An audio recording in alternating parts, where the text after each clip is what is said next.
himself a crossover. Oh, killer crossover. Just crossover. It just crossed him over nastily. Another victim to the crossovers. Cross him up and sit him down. Time for the crossover, powered by Everlevel Concrete Repair in Omaha at everlevelconcrete.com. John, Josh, Nick, Hey. good afternoon. Hello. It's almost as if Connor is being a martyr. Oh! No. Sorry. Hand him the No, martyr I'm baton. triggered. It's different. Here's the martyr baton. I we didn't actually bring, need I didn't, one. I didn't bring it with me today. Oh, I left it at home. I wanted to put it up on my wall, my Snoop freshly Dogg painted has wall. it. Yeah. Snoop Dogg's carrying the torch, right? Oh, man, we have to have something. Well, we don't have anything in here anymore. It's all gone. Could have given him a... What could be our martyr baton? It could have been one of the many bobbleheads that we owned. That giant disco ball trophy. But here's the thing with my martyrdom. I'm not expecting anything in return. In fact, I will not. Well, neither was I, and I was still You were, accused John. That's what. of... being No, a I was martyr not. is. No. You're making people feel bad. Yeah, That's, you made me feel bad. Listen, you got to own your own feelings. Yeah. John's not responsible for how you feel. You have to own your own feelings. I am not responsible for how you feel. Well, I'm doing a post-game show with you now for the Illinois game. So, And who's being the martyr now? martyr baton handshake. Wow, we're just gonna. This is like a hot potato. It really is. You know, that's what we should get instead of a baton. It's a potato. oh, that's a The good martyr idea. hot coffees. The martyr martyr- hot potato. I love this idea. Now the problem with a Nick, potato can you go buy is us a potato? eventually Just one potato? the Yeah, you know, the stuff will start flowing out of it. Yeah, and they'll turn into What? vodka. It'll get Here's the gross. question on the martyr, though. Who buys the potato? Because that person's the martyr for buying Buying the the martyr potato. The martyr potato. We have to get two separate martyr potatoes. One martyr potato for the person who bought the martyr potato, and then a martyr potato for everybody else. That we share. Yeah. share. Martyr potato salad. Is there a pretend plastic potato that we could buy? So then there's not. I'm Yeah, pretty it's sure called there We was. have to buy it. It's called Mr. Potato Head. Well, I'm pretty Yeah. sure there was a board game called Hot Potato. You're a dad. You're about to be a dad. You have to have a Mr. Potato Head somewhere, right? Do you not have toys anymore, John? I don't think Mr. Potato Head would Trying be to allowed. remember. Do kids still F with Mr. Potato Head? We Poll had question. we had one of the toy boxes, but I think we got rid of it. I definitely had a Mr. Potato Head at one point. Oh yeah, we definitely had one. I know we My had one, but I don't grandparents know if had we one. still have it. There, I've by the never way, had we one. could actually get a literal fake potato. So they look like potatoes. I want a real potato. You want to... That would be man. funny. Well, yeah, but again, when the stuff There's- starts growing out of it, then you got to replace it. There's that website you can go to where you can Then send the somebody a potato becomes potato a with a martyr. message on it, so we can just send a potato that says the word martyr on it to Yeah? somebody. Interesting. Hmm. All right, well, We'd have to pay for that too, Nick. there's a lot of stuff that we're paying for. Poll question has been posted by the Connor Happer Show. Do the kids still F with Mr. Potato Head? Great Well, I question. don't think they've ever. No, it's a turn of phrase, They John. mess with it. I know, but Do you Like, F are you with are it? you down with John, Mr. do you Potato Head? F with chicken wings that are drumsticks? You would say, yes, I do. no, Josh. I yeah. don't. You do, though. You I love eat those. them. John, you mess with college football. You F with college football. You'd say John, do no. you F with the Rams? No, I don't. Wow. Interesting. You do though. You F with the Rams. You F with the Cubs. I root for Gosh, the Cubs. Henry, you could play for the I, Cubs. I watch the Cubs and sometimes baseball. and sometimes enjoy it. Mm. Pitcher clock violation. That's the first time I've ever seen that graphic. Yeah, I know. They flashed a big pitcher clock violation on the screen. It's good to tell people because sometimes you can't tell. It's just there's a ball. You can definitely tell it's baseball graphics operators and not football because the football guys are so quick when they see the flag. It's like and the big flag, The whole logo. screen lights or up. the dude who runs Behind the Mitch flag. Holtis's board. Boom, boom. Oh Yeah. yeah. Oh yeah. I remember the first time I was driving through the Kansas City area on a Sunday. It's very disorienting. and I turned on, what is it on? The Fox? What are they on It down used there? to be. Now it's They're on a 610. Okay. Yeah, it's a different station. Oh, so I listened to it well, on, it's a different FM too. I They listened have an to FM it on the yeah. FM, and Yeah. their games are produced with FM like sounds in terms of like it's in stereo. It sounded incredible. Oh, it does. It Oh. sounded ridiculous. It does. I mean, Stereo's it's great. It's a great. Yeah, I know it is, Nick. It's a great production. Yeah, we're in mono. I know are. some Yeah. people who Imagine are how on much stereo. better our show would sound. We would sound amazing. Imagine if we had a sound effect for someone becoming a martyr. Oh, and it could It'd be, be- it could go from left to right. What if it's Wow, we haven't played that drop in a while. we haven't? Yeah, but it needs to be a sound effect, not a Not a drop. yeah, not a vocal. It needs to be a sound effect. What if we had a Okay. sound effect for any one of Josh's bad takes? Oh, you would never. it'd play just be like a soundtrack running in the background.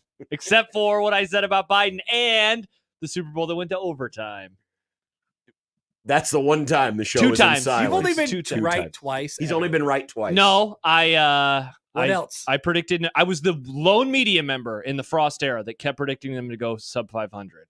So Not right though. Not correct. I know I said 5 and 7, and Mike Farron said 4 and 8. 4 and 8. Yeah, so 4 I guess and we were Farron. kind He of. was still wrong. Let's see. I picked. I was so sad. I picked the correct score for some Nebraska games before. That's pretty fun to do. I've also done it. Nobody cares when I do it. You just You- say, Nick, no- you're Well, annoying. that's right. He did. No, he did. got 1 point He- away and took credit. No, for I it. actually got one. Wait, what He did you? Oh, I did you get believe- the it was Iowa last game? I believe season. he did get in. Because the Colorado game, he had But yes. Nebraska's score correct, but not the game. Yes, which Yes. is fine. To which he whatever. took credit for that. Yeah, yeah. But then I actually got I think one he right. predicted Nebraska to lose to Iowa 13-10. So, all right, Yeah. shout out to Nick. I predicted other things correctly too. By the way, I You're not believe the you, only Josh. good Thank you, predictor Hap. here, is all I'm saying. interesting. Aren't you in last place now in predictions? And you're not in first. Can I ask a real quick question? Because they're showing Soccer, John, it's the Olympics. Oh, I didn't have to turn the TV on this old time. Marko It's fixed. Mitrovic, the coach of the U.S. team, has he's got a beard, but the sideburns are gray, but the chin is dark, right? And he's yeah. kind of got a bit of a darker complexion, or at least on that crappy TV. It Very looked like crappy TV. he was rocking the mutton chops. Yeah, I did. Hmm. It looked, at first I thought, wait, America has What a sport are we soccer watching? coach that has mutton chops? Well, Soccer. This is Duncan McGuire special. Oh, right let's here. go. yeah, look at this. I Look at did- my guys getting into soccer. Go I did America. a Duncan McGuire game when he was in college. Oh, you'll be Multiple. back on some soccer matches this year. I will too. indeed. Sadly, we're not working together because that is what happens. never We get to- might on men's soccer. Are we? I thought I was just working with Shriner. That wasn't. And I didn't Rob get that Sims. schedule, or did I not get any games? I might not have got any. No, you were games. on the sketch. Did you not get the sketch? I was on. I got a women's email from Oh, Mr. Glenn. No, it You was got a women's email? both of them were on there. He attached them as two separate graphics. Okay. Yeah, I didn't realize that until I was putting stuff onto my calendar. I can tell you the men's games you're doing, Happer. How many? You're doing 3. Trace. I love soccer. You got Friday the 6th versus Denver. Oh, you have Socktoberfest. Yes, beer. That'll be fun. You hate Many beer. People who You have That's right, he Friday, does. It should be disqualified. September 20th versus Georgetown. Yes. Georgetown. And then you're working with Shriner for a Butler match on a Saturday, October 26th. Is that a Ohio State day? I think What that's day? Ohio State Day, Saturday, October 26th. That sounds familiar. I think that's Ohio State Day.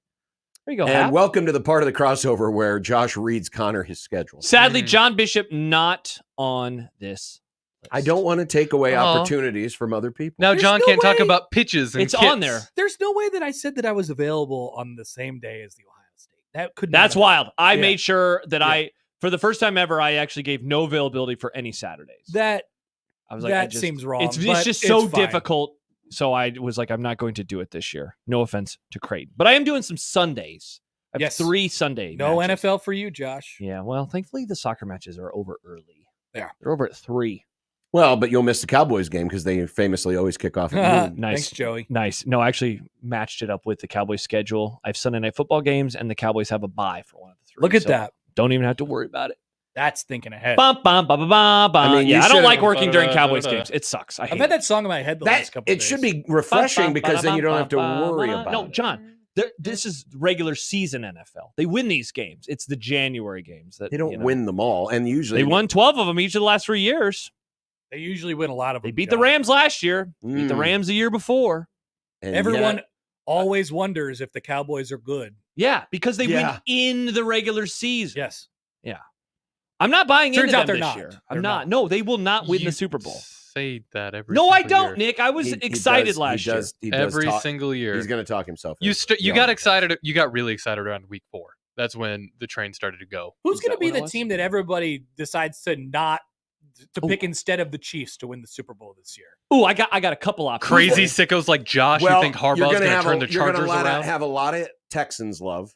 Yes, definitely. Texans will get a lot of love. Obviously, the Bills. 'cause Who's they the new always get a lot- hot- I don't know if Li- the Bills will this time. Lions. Lions are going to be. You're right, You John. think Lions People are out the new on hot- the Bills. Lions are going to be You the think? team that people are like, it's their year. What do you think the general people are going to feel about the Chargers? Most people think I'm a crazy person. Yes. Yeah, I think they're going to win the division. He thinks Harbaugh's going to The turn Chiefs are around. in No, that that's division. crazy. They ain't winning. That's not going to happen. Chiefs are winning the Well, division. maybe the Chiefs will do the thing that they did last year and say, I don't really care about the regular season. Harbaugh's a anymore." great coach. This is not a bit. He's a great coach. He's not going to turn around an entire. Yeah, but he doesn't have a Nick, he doesn't have a not that spy hard. this time. Nick, I want you to Not go that hard look in the NFL. at the 2010 49ers on Wikipedia. The Chargers aren't the 49ers. And then, yeah, they have a better quarterback. Yeah, the 49ers actually sucked for a long time. And then I want you to look at the 2011 49ers, and I want you to see how much better they were. Right, but they weren't dealing with the dynasty of the day in the NFL. That's in true. Those years. But dynasties don't always win their divisions. Patriots didn't win sometimes. Sometimes. I think that maybe. Very rarely. I think They maybe pretty much Herbert won. can Pretty much develop did. it there, but I don't think if Herbert's they didn't there win the yet. division, they didn't get in the playoffs. I think Herbert's Her- he can be a really good I quarterback. think How he many needs more times time. Did the Patriots make it as a wild card and win the Super Bowl? Did that None. ever happen? None. Never. They won the division every They time. always won the division. The years they didn't win the division, it's actually once with Brady. Or It twice. was- His second year starting in 2002, they didn't even They go had to a the losing playoffs. record. And then the Matt Castle year. And then, yes. The Castle year. yeah, and they went When- 11 when and 5. But it was a wonky year, and so they missed the playoffs. Yeah. It was an 11 and 5 team. Otherwise, they always won the division. Oh, Yeah, they those were were in the a good crap old days Yeah. It was a different time. when teams could miss the playoffs going 11-5. I know. Now, any You team miss those days? any team that gets to 8 wins, you're in. Because Remove 7 seeds. Good take. Last year, I would have loved not having a 7 seed. too Those were late. the days. Lions. The answer is the Lions. Think so? People love the Lions. I could see I mean, that. I Still love love them, the but Lions? they love them, but I just Dude, I hear I just preview pods and people have wonder them if- ranked 3rd right now. wonder if people will be able to get the, Lions. dare stink. I say, the stench of the Lions. Well, okay, I'll away give you from the another one then. But they Same were already division. bought in on them last year. Green Packers. Bay? People love the Oh, Packers. people do love the You Packers. think people are Love- Packer pilled? Oh, they're But to Jordan Love pick- pilled. But to I'm but to Jordan be Love the pilled. team that they pick to supplant Kansas City. Well, I guess I was just thinking to win the conference. But yeah. but No, the but original question that- was that was who's the the question. You're popular, right. who's the sexy team to supplant the Chiefs? Because there's going to be people who come to the conclusion of like, yeah, I think the Chiefs are the best team, but I don't want to pick them to win the Super Bowl. Let's pick somebody else. And that's going to be That's Josh. how I'm going to operate. Yeah, I'm not going to pick them to win again. That's boring. Also, no one's ever won 3 Super Bowls in a row. It's Maybe so that's your- difficult. Maybe that's your problem with your bad predictions. Bad. Because Joe you Biden, John. because May I remind you yet again? But you listen, he hasn't given his speech tonight. He may be announcing he's getting back in. That'd be amazing. Maybe he's the VP pick. so you're I going mean, considering that he may have not even been told yet. Happer, what was your question? So you're going to continue to pick them to fall off, disrespect the Chiefs. Fall off, go like 10-7. That's still good. They'll make the playoffs. That is very disrespectful. That is, Is it? oh my God, that is hugely disrespectful. 11-6. Hugely disrespectful. All I I'm will doing is say picking the this. Chargers to win the division. I have been waiting for the Kelsey decline. It kind of happened He last year. stunk last year. Yeah, Yeah, he kinda- only really worked in the postseason. Yeah, correct. He was awesome. in Do you that. think but if- they still won the Super all of his Bowl. talent got sucked out of they him were by that. so bad last by year? that Hey, Jezebel. John, do you think I if think we're allowed to say that, John. if a team were to do 3, do you think it is this version of the Chiefs? Well, Definitely. yeah, I mean the last so team, much better the than last, anybody else. yeah, the last team that won 2 in a row before them would have been the Patriots, and they were awesome, but they were not this. You know, Brady wasn't Brady yet. The last team to win 2 in a row before that was the Cowboys, and they had they had Barry Switzer going into '94, and then before that, you got to go back to the 49ers. Like, so John can speak to the 49ers and how likely it was that they were going to win 3 in a row, but Well, they almost did it had it not been for those annoying Giants. they lost in the NFC And their title game, stupid right? dog. Was that like the really weird low scoring game, like 7-3 or something? It Oh. wasn't. It wasn't. I mean, it was a low scoring game. It was 6. John must have loved that game. What was the final? 6 to midnight is what the score 15-13. was. 15-13. That's a weird score. Well, it is, but it was Okay. a great game. I'm sure it was. Because It was the a low great score. game. No, it was just a great I game. wonder who I would have rooted for in the 80s between the Dolphins. 49ers Oh. and Giants. Wouldn't have been the Cowboys. Yeah, because I probably would have been like John. I probably would have been John pilled. I probably would have hated the 49ers. Yeah. I probably wouldn't have hated the Giants as much. Interesting. they were in There's the an same alternate division. universe where Pastor Josh Because I loves don't the really care Giants. about the 49ers. They don't bother me that much. Like you hate them. Well, yeah, because they're in my division. I like and Kyle I've Shanahan. I've always disliked them, and they have a fake pretty coach. We have a Nice. real pretty coach. Nice. They have a fake pretty coach. That's another team that people are going to get behind. John's Rams. People are talking themselves into John's right to win the NFC, not to win the Super Bowl. I don't think so. I've heard it. Because you've got the 49ers in the division, and B, that Aaron Donald's gone. I think people are predicting Arnold the Darnold. 49er drop Not a off. Super Bowl type of team, but people are very interestingly in on the Cardinals right now. Have you seen some Cardinals? I'm Cardinal curious. That's an oddball. Why? Cardinal curious. Because they finished the season strong last year. I think Jonathan Gannon did a good job, and Kyler Murray would be healthy this year. And they got Marvin. Plus they have Marvin Harrison. Maserati. They have the Maserati Marv. Yeah, but do you think Kyler's on CFB now? Well, probably. He's playing But COD. hey, at least he's playing a football video game. Yeah, he's playing Call of Duty. It's fine. Nick, I appreciate you getting into football. So one of the things that you're going to see is that bad teams become good very often in the NFL. happens a lot. Happens actually. every year. I did see it happen to the Texans. Bingo! That They was were the pretty quick. second overall pick. And I had him in the chaos bracket, and they almost carried me. No, they didn't. They lost by 3 touchdowns in the second round. But I had him in the second round, which You I don't did. think anyone else did. That's true. A lot of us picked the Browns. Yours truly. Tough included. look for you guys. Yeah. I love the Browns and Cowboys. every player on their team, says Josh. Tony, I don't say that. Tony writes, I think 8 wins would be a good year for the Rams. John, would you be happy with 8 No, wins? you Oh, gotta that's a get more bowl than that. game. No, that's ridiculous. Okay. Now that's That's just a being bowl game. Now that's just being ridiculous. People are, Okay. Go ahead, folks. You go ahead and I'm going to troll. pick your Rams to make the playoffs. I mean, I hope they do. I think they can.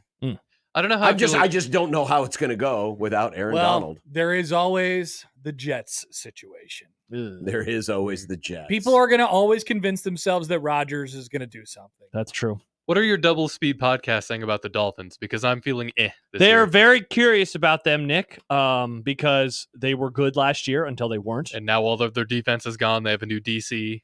which I don't think is going to be the worst thing in the world. Didn't seem like anyone liked Vic Fangio. Yeah, he last liked year. to make super complicated defensive Let's plays. hope he does that for the Eagles this year, too. By the way, can you look up? Is there a prop on FanDuel? He actually wants to beat Philly, though.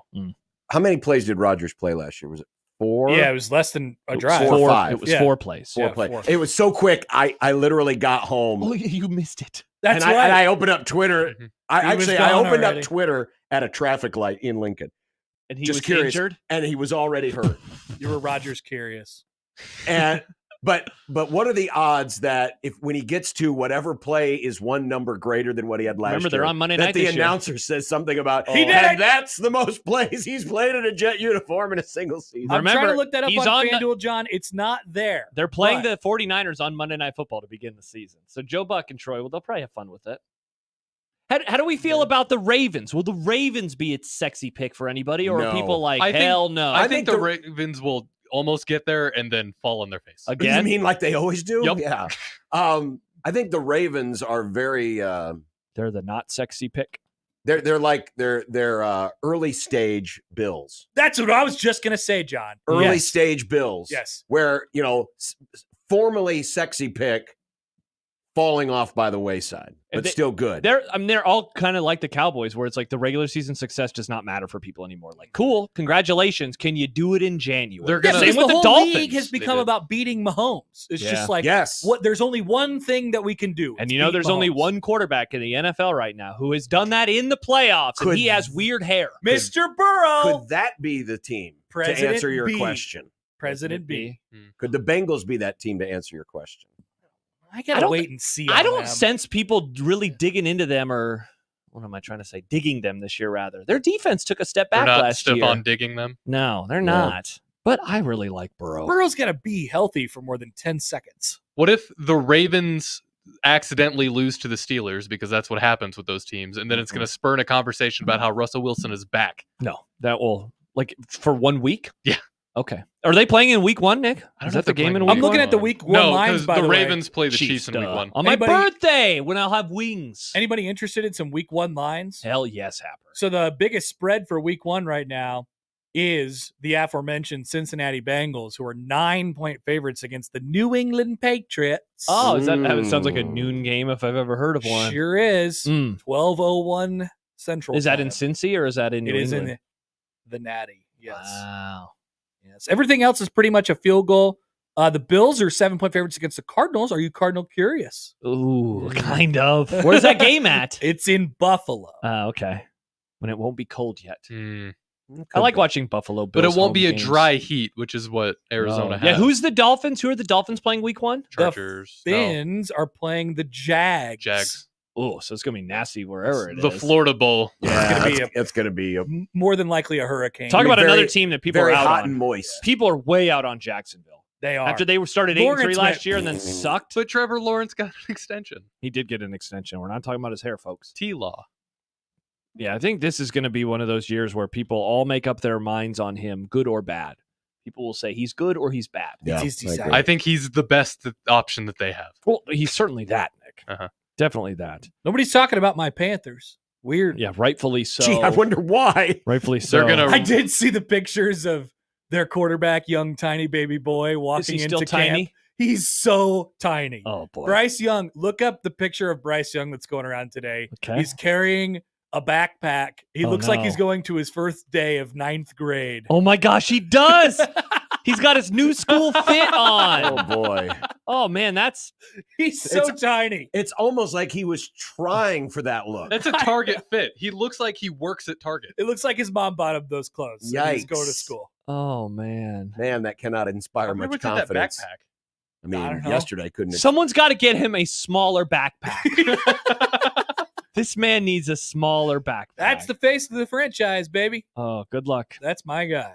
Good luck to him. Is there any team that we haven't mentioned that will be a sexy pick? You know who's getting a little love for making the playoffs? The Bears. Yeah. People are talking themselves into the Bears. I thought Farron had the most appropriate response. What did he say again? Well, he was talking about, how annoying it's going to be the first couple months of the season when you have a lot of political commercials during the games. And by the time we get past the election, the Bears will have already dropped out of contention and his interest in the Bears will be gone. Is anybody interested in the Falcons? Maybe to win the division. Playoff Falcons? Anybody? Maybe. Kirk Cousins? Is anyone ever interested in the Is Kirk Falcons? Cousins going to stay healthy? Good question, Nick. He's getting old. He is old. Yeah. Good thing they drafted another quarterback. That's true. It would have been funny if did. the Falcons somehow got Kirk Cousins and Aaron Rodgers and just had the two oldest guys. That would be. That'd be something that you would do on your fake Oh, and you're. Sims game. Fake Sims game. Mm. Me and Josh were talking about this. Instead of playing the NCAA football game, Nick, you should just play Sims. That's what you want. That's not what I You want. just To wanna live play life. Sims. I have played Sims. just That's live not what I life. want. Yeah. No. It's just that your occupation, instead of being a lawyer, is a football player. Exactly. That's not the same game at all. Interesting. Sounds like it. It kind of sounds like it. Yeah. Are you still going to class and stuff?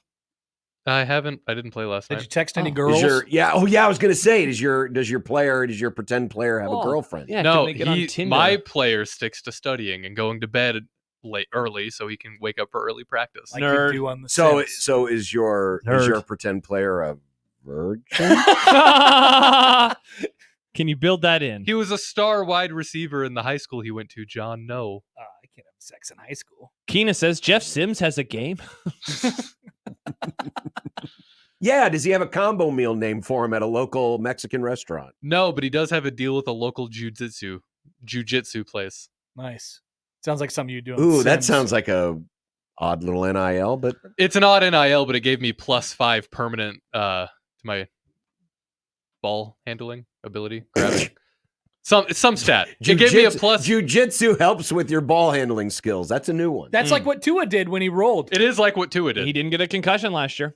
Well, yeah, now but, my guy won't get a concussion. but that helps in not getting the concussion. How does jiu-jitsu help in ball handling skills? I It probably genuinely wasn't asked. ball hand. I don't remember what the stat was, but it gave me a +5 increase to a stat. Interesting. By the way, a few comments on the YouTube. First of all, I think Josh is making fun of me because he did the lowercase, uppercase, Yes. saying nobody wins 3 in a row. Mm. Wow, Josh, are you coming He after is me, bro? respecting the Chiefs. Yes, thank you, Josh, for bringing back sanity. We cannot, again, for another year, be the radio station that disrespects the Chiefs. Jimmy says, big KC fan here, and I think this is the step back year. Reggie says, I think I'm going to be sick with that Chargers pick for the division. Interesting. But by step back, is this the year where the Chiefs have to come from behind by 2 touchdowns Yeah. in the fourth quarter? What does that? What does step back mean? They don't make the playoffs? They don't make the AFC Championship game. That'd be a step back. They've literally If always. somebody were to come forth with a take and say the Chiefs are not making the playoffs, I would accept that as a reasonable take, right? That would be a crazy thing to say. You're really going out on a limb. Yes. But what you're saying is if the Chiefs are taking a step back and just getting to the Super Bowl and not winning it, then I do not accept that. What That's if not a I take. were Yeah, to I say don't they either. will lose in the first round? Is that a step? That's a pretty big step back. Again, in they the always wild card round? They meant the first round of the playoffs Yeah. on Peacock. Okay. Yeah. That would be a wild Yeah. take. Yes. No, it wouldn't be a wild take. That would be a It step would just back. be- it would Okay. definitely be a step back. Okay. And I would accept that take. You'd accept it. Yes, Okay. because it would be a take. It would be a take. Chiefs go on the road in the Yes. first No, round. I mean, Are you I almost ruminating? would accept Josh's premise if they don't make the AFC Championship Again, they always make it. because they haven't missed one in, 7 years? Last time they didn't make it was the 2017 Josh, season. you look like you're thinking about some serious disrespect. at this Yes. point. That is. I am contemplating some of this disrespect. Well, you know what it is? I think he's got the nervous tick because he was so anticipating being hit by water balloons no, for his Biden pick no. that now I was he's so gonna, confident. He's Hit gonna me! he's gonna go all in and say, I need to be I need hit. my fix of wild takes. You just need your fix of being hit by water, Water balloons balloons. in cold weather. Chiefs will lose in the first round of the playoffs. He's interested. He I likes ver- it. Put it on the list. Well, the Put it on the list. Put I a can, but gumball on I it. could put it on the list, but when we go over the list in December, it won't even be playoff time. Well, but then it goes on the long-term list. The long-term list. All right, screw it. The Chiefs are going down in the first round, Wow. or worse. Now, if Worse. if Mahomes gets injured, am I correct on this take? Or are you going to be like, oh, Mahomes? Well, I mean, it would it- be like a push. It will be. It Yeah. will be. And there will be Fair an asterisk. I'm putting it on there. The Chiefs have that. Ford Frick will Hope announce Stibbs that it is will listening. and there will be an asterisk. Remember, the Chiefs have And then that Josh will be backup pulling that his hair out. everybody Ford completely Frick. remembers the name for. Chad Henne? Chad Henne. Is that the Chiefs' backup? No, Is he it retired. Blaine? Is it Blaine Gabbert? Who's their backup? No, all those guys retired, I think. Yeah, Chase Can Daniel you- is now a He's a commentator on the podcast. CW. Oh, is he real? Yeah, oh, is with he Tom working with Brenneman. Tom? He's going to work with Tom. There's a deep How many drive to left. How many backup QBs can you name? Like current backup QBs, how many can you name in the NFL? Oh, like name a team. Let's see if Well, we can get him. Yeah, that's the better because I Yeah. can Well, name but the Dallas. problem is, I can name both the of problem is Dallas. they probably some of them haven't been determined yet. Right. That's true. But if you can name I can name one definitively, The Rams. Trey Lance, and Trey Lance. Okay, Cooper there's Rush. Just QB2. Okay, give me a team. Jimmy G. G. Jimmy G is my backup. Who's he? The G- he's G- with our the backup. Rams now. I forgot about Is that. Bortles still in the NFL? Bortles. Is Bortles still in the NFL? I don't know. He can't be, surely. The Chiefs backup is one of those guys that you've just mentioned. I can't. Are you sure? Half of them are Is retired. it Blaine? It's not Blaine Gabbert? It might be Blaine Gabbert. I thought it was Blaine. it might be. Put a cork in it, Blaine. Seahawks. Seahawks So, is Drew Lock. it is Drew Lock. Yeah, he started a game last year. Drew Lock. What's his name is somewhere. Zach Wilson. He's somewhere. He is. I don't remember somewhere. where. There was a though. trade, right? Yeah, he's not with the Jets anymore. Famously. There was a trade. There has been a trade. Let us double check here. Wait a minute. God, I think hate he might Carson Did he be- get Wentz. traded to the Wait, Seahawks? Carson Wentz. That's right. Carson Wentz is with the Carson Chiefs. Wentz. Yes. Carson Wentz is with the my Chiefs. take's aging better by the Oh. day. Zach Wilson. What are you talking about? It's a good backup. He's a great backup. Horrible locker room beat guy. The San Francisco 49ers. He has as many wins against the 49ers last year as Patrick Mahomes. Wow. Good take, John. Well, Spot the lie. They're Well- telling me that Zach Wilson's a Bronco. He is a Bronco. wow. Is he really? That's is. hilarious. That's really funny. Man, that Yes, was yes, he was. Yeah, he got He's traded. He's a That's right. Bronco. Very But good. is he the starter? Carson. Or are they going to start Are they going to start Bo Nix? Bo Oh, Nix. that's it. You have to be in a really bad space to have Zach Wilson as Bo your starter. Nix, though. Bo Nix. Bo Could Nix. be. Give me another team, Nick. How about? Well, what about your Panthers? Yeah. Oh, God. So yeah, Bryce Young is the starter. He had to have gotten hurt last year, right?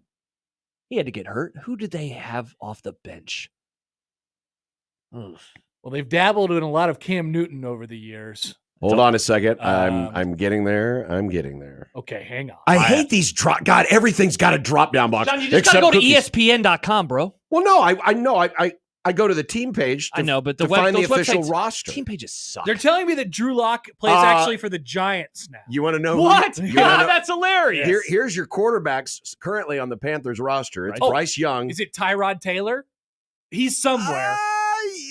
You're Kind of in this- Tyrod Taylor? you're Oh, and that kinda in reminds the- me of what's his name. You're kind of in the right era. Jack Plummer is on the Oh. rookie. well, there that's you right. go. Jack the Snack is, I think, what they're calling Jack it. the But yes, snack. the third quarterback, kind of a Tyrod Taylor ish era. Journeyman. Yeah, I guess you John could is say saying so. this is a black backup quarterback. No. I'm trying Okay. to say era of when College football? he came into pro football. Tyrod Taylor. Colt Say- McCoy. I think he retired. Guy had to have, right? Who is it, John? Just tell You're us. closer. So it's a Texas guy. It is a Garrett a Gilbert. Texas white guy. It's not Garrett Gilbert? No, a Texas white guy. Texas white quarterback from the early to Who was State. after Garrett? State is it- of Texas. Oh. It's not Sam Ellinger? No, state Oh, of Sam, Texas. Good one. Yeah. He Not- was with the Colts last I saw. Not Andy Dalton. Bang! Wow. Let's go. Nicely Nice. done. Nate Klaus, John. friend of the Grum, asks, where is Sam Darnold? He is with the Vikings, and he might be their starter this year. Nice. What about True. the Saints? The Saints have. Oh. Is Derek Carr Jameis. still there? Jameis? No, Derek And Carr Jameis. plays. Oh, No, where's Derek Carr at now? Oh, This no, is a he's good still there. segment. I'm learning about the NFL. Jameis is their backup, right? Well, he might be their starter. Well, you've always got Taysom Hill.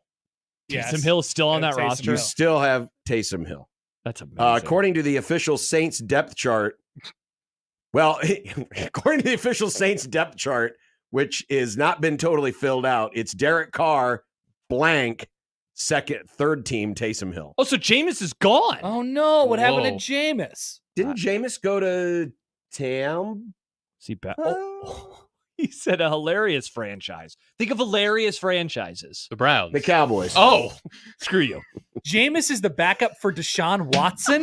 Dear God! Oh, wow. Can you imagine the QB Nick, play the room in problematic that? song. Wow. Problematic. That's Wow. got to be one hell of a quarterback room. What about your Chargers? Who's the backup in the Chargers? Oh, it's the one guy Easton from Prep. Stick. Yeah, Yeah, Easton yeah, Stick, yeah. Because That was wasn't an his easy one. number 2 at one point in time? Because it was Stick 2. Nice. That Yeah. was pretty Nice. good. Yeah. Yeah. Wow, we've done pretty decent. I'm also on- being told that former Washington football commander starter Sam Howell is the backup for the Seahawks now. Oh, So I think- Gino? Interesting. Yeah. People talk themselves into So that who's the guy. football commander's backup now that they have Jaden Daniels? It is. I forgot they had Jaden. They got to have an old guy in there, right? Yeah. a guy There's who's got to pro- be. There's got to be an old guy. Tom Brady's coming out of I'm just retirement gonna keep again. guessing Tyrod Taylor until I'm wrong. Where's Tyrod Taylor? So you got Jacoby Oh, Jacoby. Jacoby. Jacoby Brisket. Jacoby Brisket. Yeah, Wait, he is where? he's the He's with backup the in Commanders. Washington. That guy Oh wait, lo- no. Oh, that's an old article. Hold on. I don't know. Oh, he might still be there. Jacoby, didn't he lead them to the playoffs with the Colts that one year? That was awesome. It was great. After what's his name got hurt? All right, their backup quarterback is. Oh, that's right. I just read this today.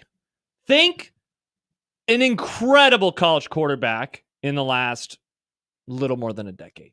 Incredible. What conference? Pac-12, RIP.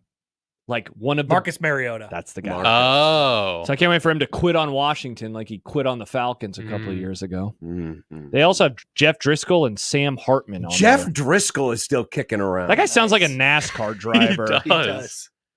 kind of does. How about the Bills? Do we know the Bills? Tyrod Taylor.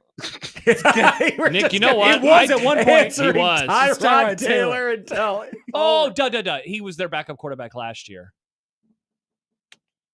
There was a famous tweet of his when he got drafted that went very viral. The backup, and it wasn't problematic in the traditional sense, but it was Oh, Trubisky. Was it who? Trubisky. Trubisky. Oh, Yeah. He used the word "sucking" in the tweet, and that's all I'll say. Nice. Yeah. Who's your Dolphins backup this year? Is it that dude who was at the Jets? Could be Tyrod Taylor. It's not Tyrod Taylor because Skylar Thompson's the third one. Nicholas also asked Chase Daniel. He's a podcaster now. He's with Yes. The Athletic, and apparently he's Tom Brenneman's Correct. holdback guy. Yep. Trubisky, Bills. So there you go. That's where those guys are. Mike White. Mike White. Mike Oh, White. Mike and White. you still have Skylar Thompson. We don't do you? still. I think Skylar Thompson could develop. You don't. Was think Skylar that. Thompson? You don't think is that, Skylar Nick. Thompson the guy who's like throwing the practice passes to your make-believe wide receiver? John, he's not in college. Don't He- be ridiculous. he learned- No, how to- but you know how sometimes Who's next make-believe wide receiver? his make-believe wide receivers at Kansas State. Oh, his in the video game that's Yes. going so to like class. during spring ball when the ex-pros come to watch practice, they kind of, they throw the ball around. Maybe Skylar Thompson's throwing the ball around with him a little bit. Travis asked, Jacoby is with New England, right? Yeah, I believe he's the backup for Drake May. Drake May, yeah. People love Drake May. May. Bill Simmons is a huge Drake May. I guy. kind of like Of Drake course May. he is. I'm in on Drake May. I keep forgetting Drake May exists. What? I know. Why? I hear the name and I'm like, oh yeah. Where is Tyrod Taylor? Someone tell me. This is how we'll finish up the Where is crossover. Tyrod Taylor? Where's he at, John? All right.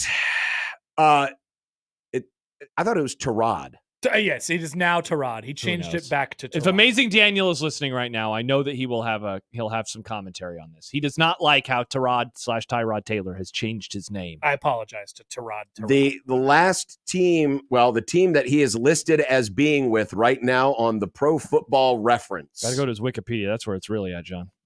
What does it say? Well, this is Pro Football Reference. I kind of trust it. Yeah. Let's see if you can guess this. Oh, sorry, I already have it open. Um, That's funny. I don't have any sort of. This is it's funny. You know why? It's a funny team. You know Okay. why? You know why this is funny? Because the it will Jags bring backup. the conversation Full circle. all the way Literally back how this around. whole conversation full started. circle. Is he a Jet? Yes, Boom. he is. That's how And it's with done. that, Connor Happer, We ladies get and to see him gentlemen, on opening has night. completed the circle. The circle is now complete.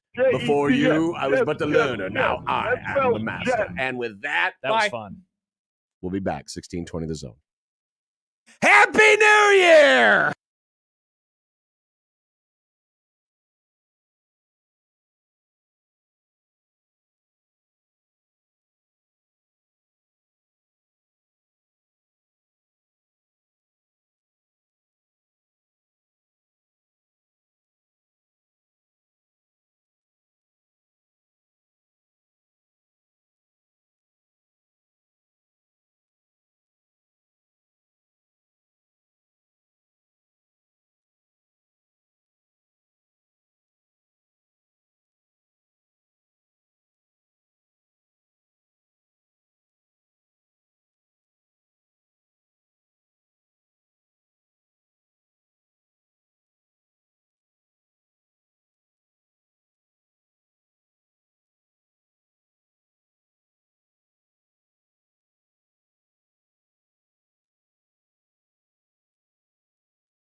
I mean, it's okay, Nick. It's the games. The Rockies are leading right now. You don't have to be flustered. Yeah, Nick, They're go actually Rockies. winning. Go Rockies.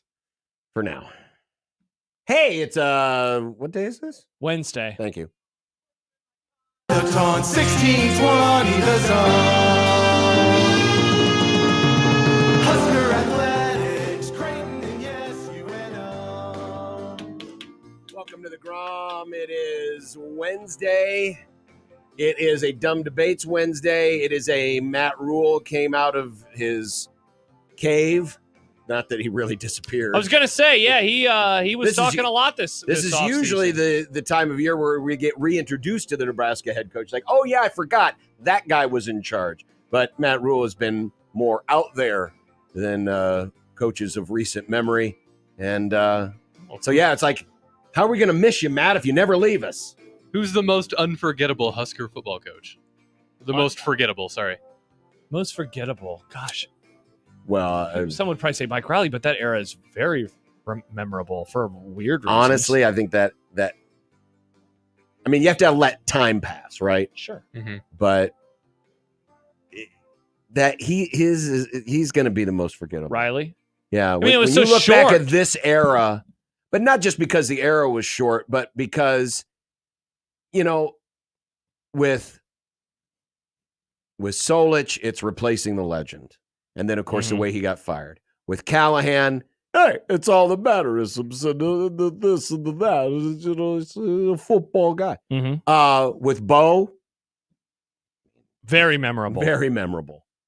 Yeah, you know what? You're right. I mean, Riley's with Frost, same thing. Very memorable. Riley's tenure is memorable not for things he did, but like what happened around him. You know, where it was like things that Yes. he, like his athletic director. for Honestly, example. that era is probably more defined by old Sean E. Oh yeah. Most of the questionable things that took place were at his control, not as much what Riley did. Plus, people forget Riley won 9 games. 9 games. Johnny went to 2 bowl games. 2 bowls out of 3 seasons. Wow, what You a know, different not enough time. people talk about that. Everyone talks about, oh, poor Frank. Frank got fired, 9-win seasons, this, that, and the other thing. Poor Mike Riley. 9-win season. A 9-win season and 2 bowl games, including 1 win. Over UCLA. Over Nebraska's new conference mate. UCLA. 1 win. They're from Los Angeles. They are. Yeah, well, stay tuned for that audio. And yet they let him go. They let him go. And they were they 5-7 his last year? No, Yeah. 4-8. Oh, they No, did go 4-8. 4-8. Yeah. They're bad. They were, I mean, yeah.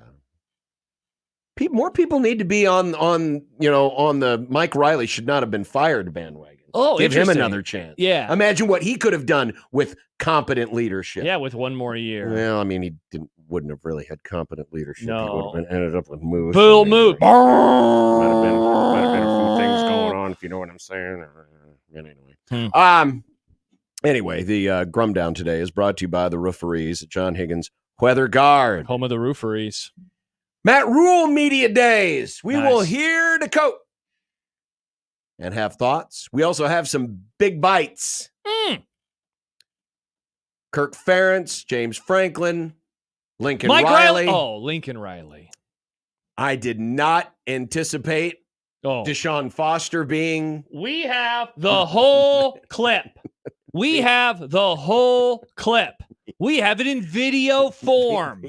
We did not expect him to be making the list, but he did. Dude, so one of my friends sent the tweet with the video to the group chat. And it's like, man, this is so awkward. And I press play, and 15 seconds in, I'm like, this isn't that bad.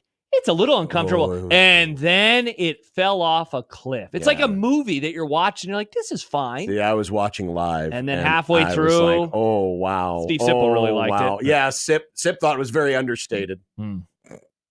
Mike Schaefer's going to join us in moments here from Husker247.com. Awesome. 25 teams and 25 grums features Northern Iowa. We will try to keep Go Panthers. Nick from hijacking the interview by just drooling over the Panthers. Yeah, they suck. Doing prep on them today, they suck.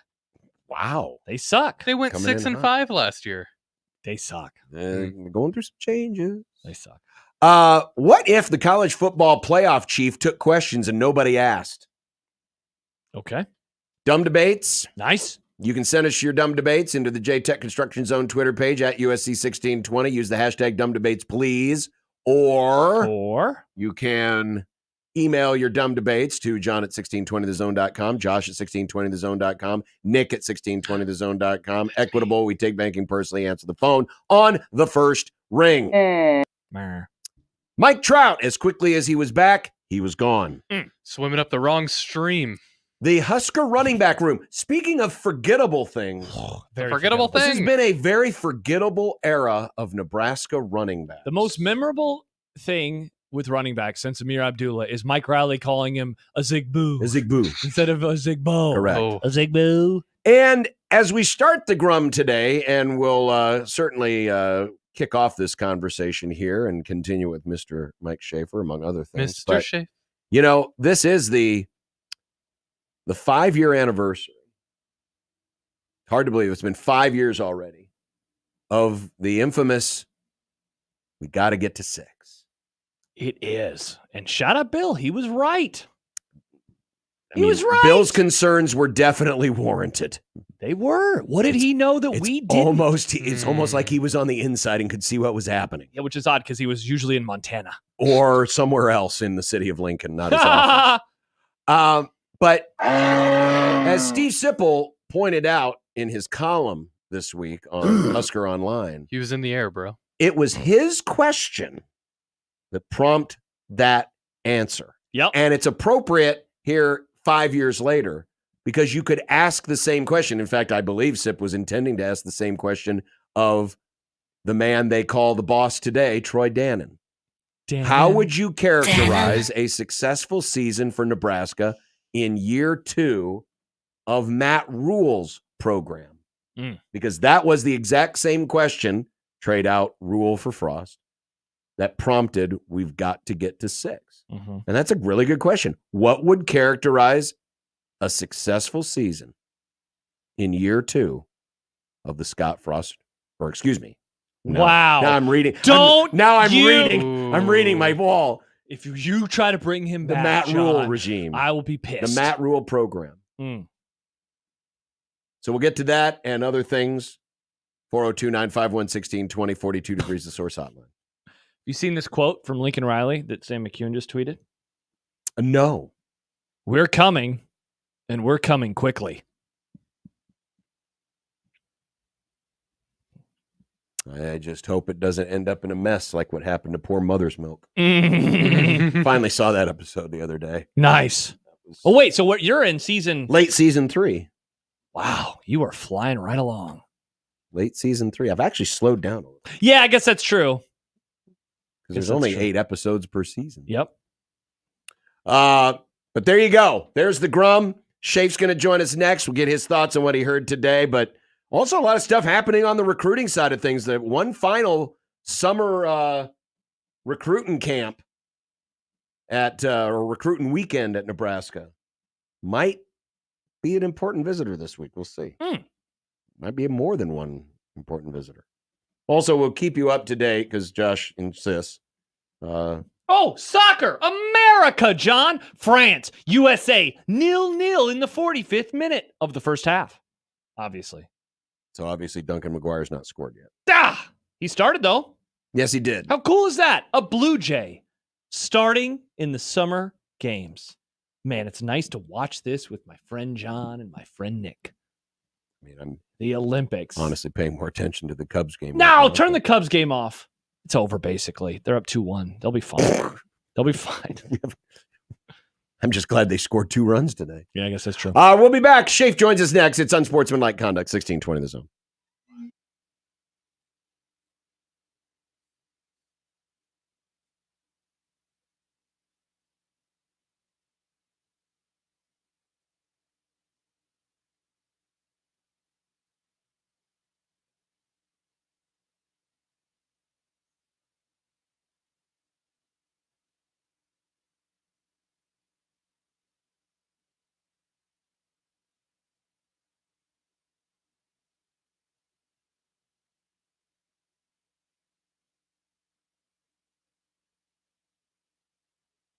Hey everyone, Jimmy Allen. And John Schreiner. If 6A to 6P isn't wild and crazy enough for you, Then we have the approach that no one else is bringing to the table, like who'd win in a fight between a taco and a grilled cheese sandwich, from hot take to wild conspiracy theories. we have you covered. But we're also covering the usual suspects, like the Huskers, the Jays, the Bruins. From the NFL and everything else, we're giving you the most unique coverage of high school sports. Join us from 6 to 8 p.m. as the sports schedule allows. Brought to you by Bellevue University And Pyramid Roof Contractors on 1620 The Zone.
Mike Schaefer. There's a part of me that really thinks that there's a Sasquatch. Mike Schaefer. I think the issues here are largely football related. Mike Schaefer.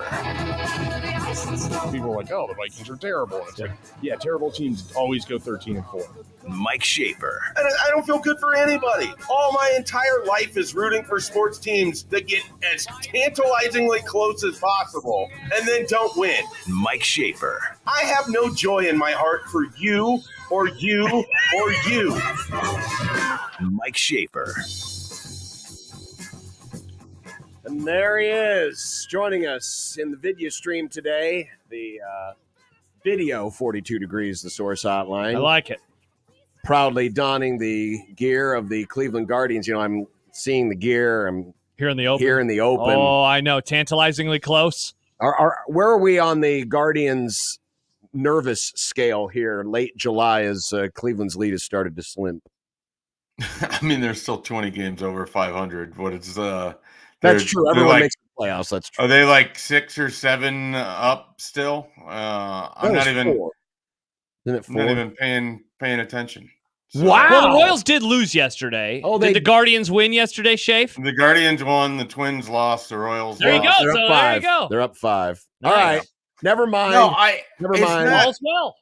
It's been like a weird month of July where I've just been so busy. I haven't watched a lot of the games. They've also been kind of just terrible. So it was nice to see them win yesterday. They can't beat the Tigers. I don't know what it is about the Tigers. It's been a problem for them all year. They're better off playing the Twins, who they haven't lost to yet at this point.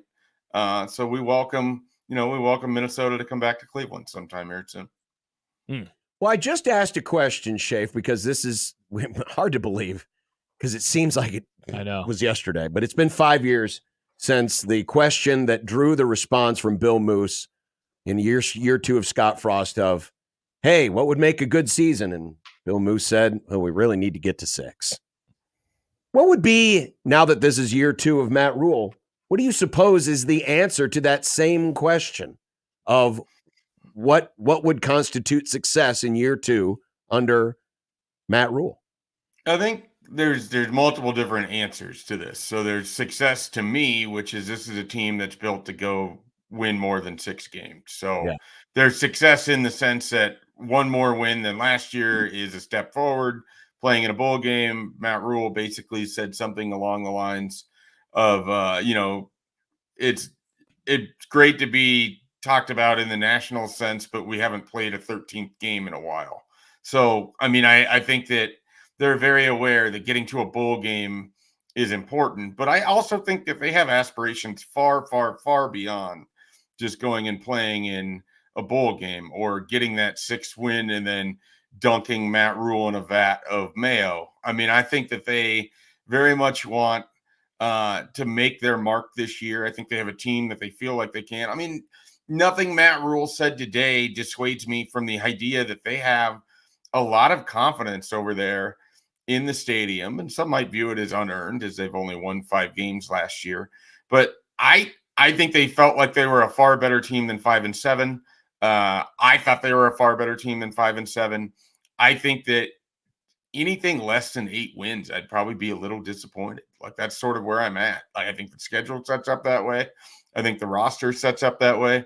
You're an old team. You have veterans to rely on. You got a defense that's coming back largely intact. You've got a quarterback that you are excited about and a skill position room they can't stop talking about in wide receiver. Why not go win 8-9 games in 2024? I think that's a very realistic scenario.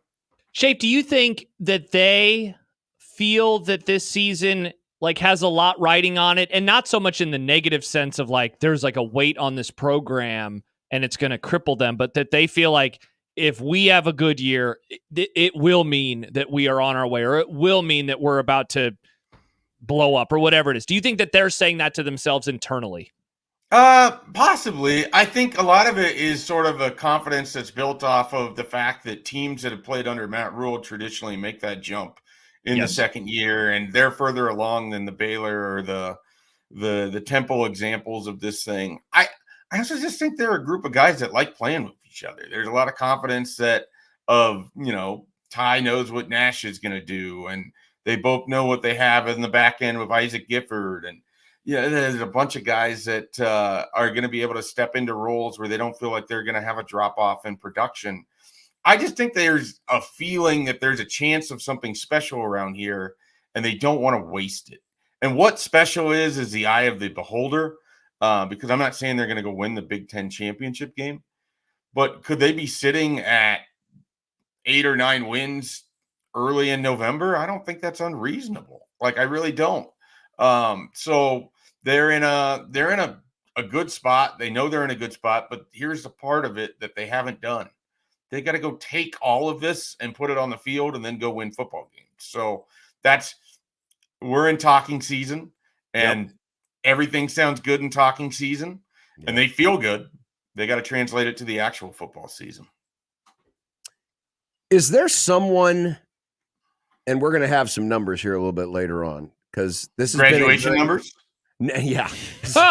Yes, we're definitely going to work on that. But to just discussing the running back room, it has been a forgettable era of running back room.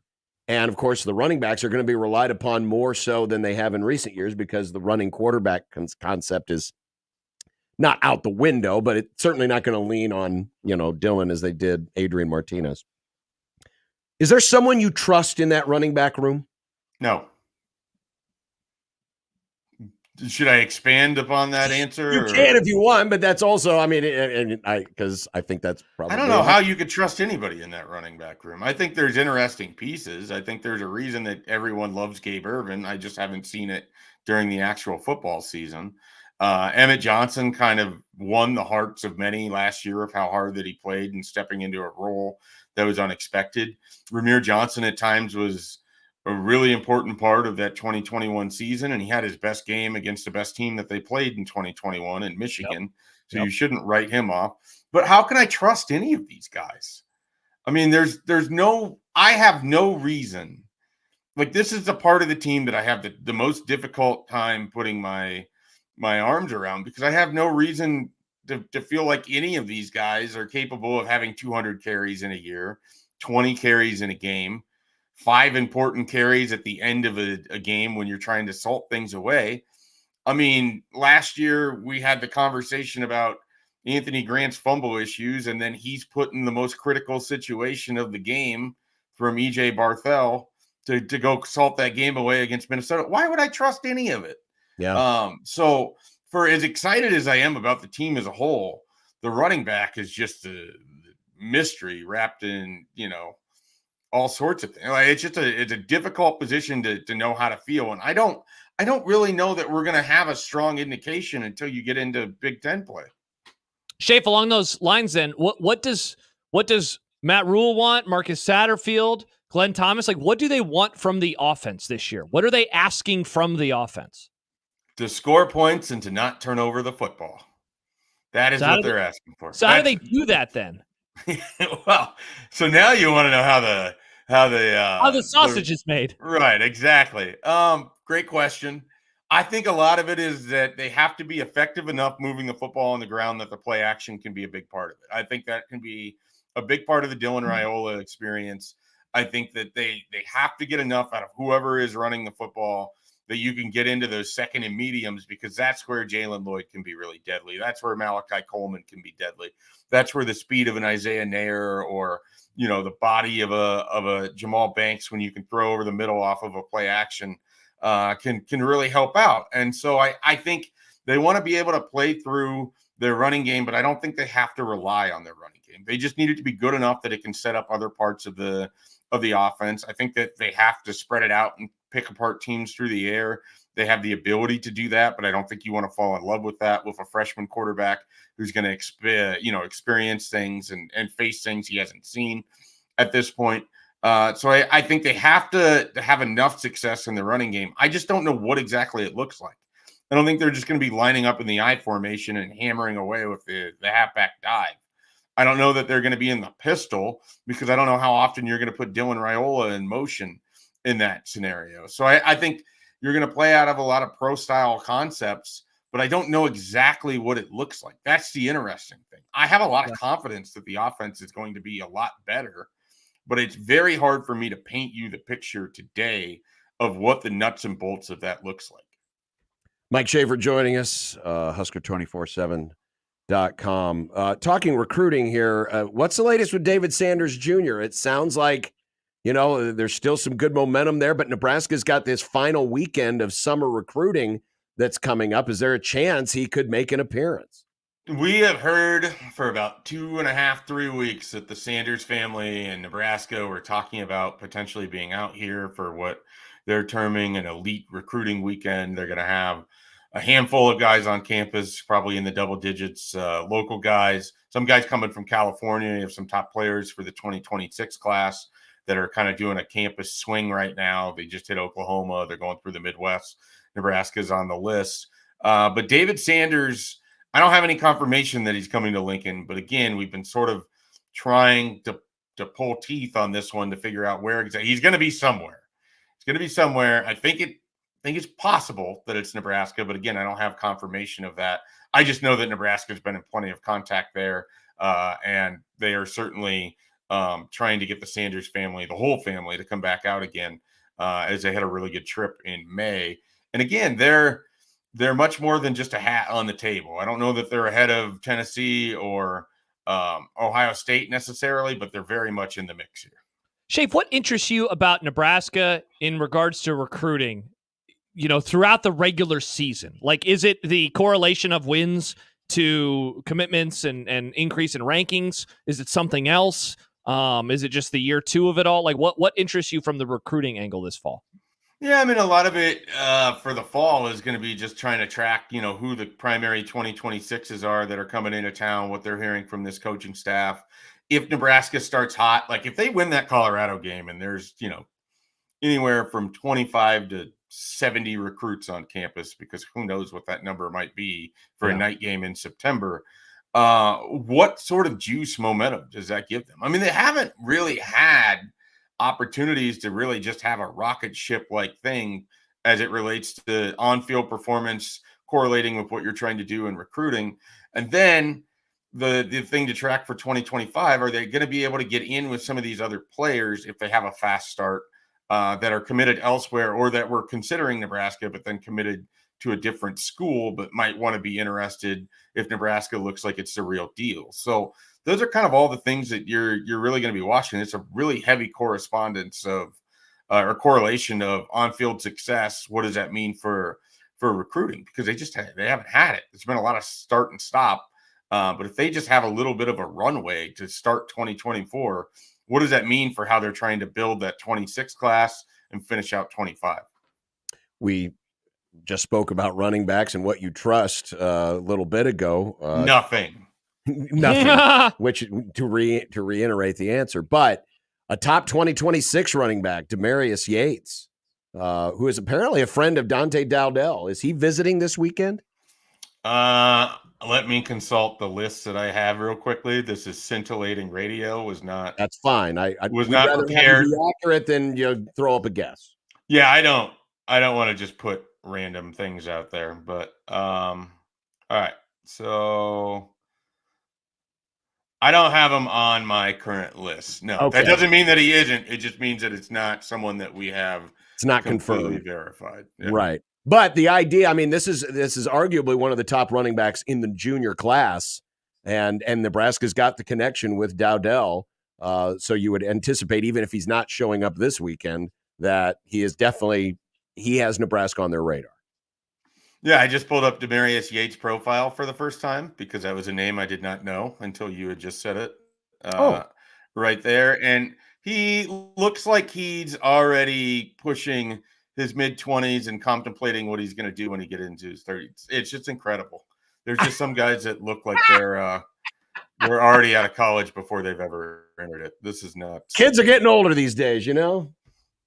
They're getting older. I was thinking of that, Schaefer. I don't know if it's that, but when we were showing your graphic earlier, Schaefer, it looks like, not to get too graphic, but some chest hair is popping out of a young Mike Schaefer's polo there in that photo. Oh, yeah. So it seems like you were already an old man when you were in college. Yeah, I was a hairy man by the time I got to college. There's no question about that. I don't know if I was old, but certainly had a lot of hair on my chest. Knowing your opinions, I bet that you had some old man opinions as a freshman or sophomore in college.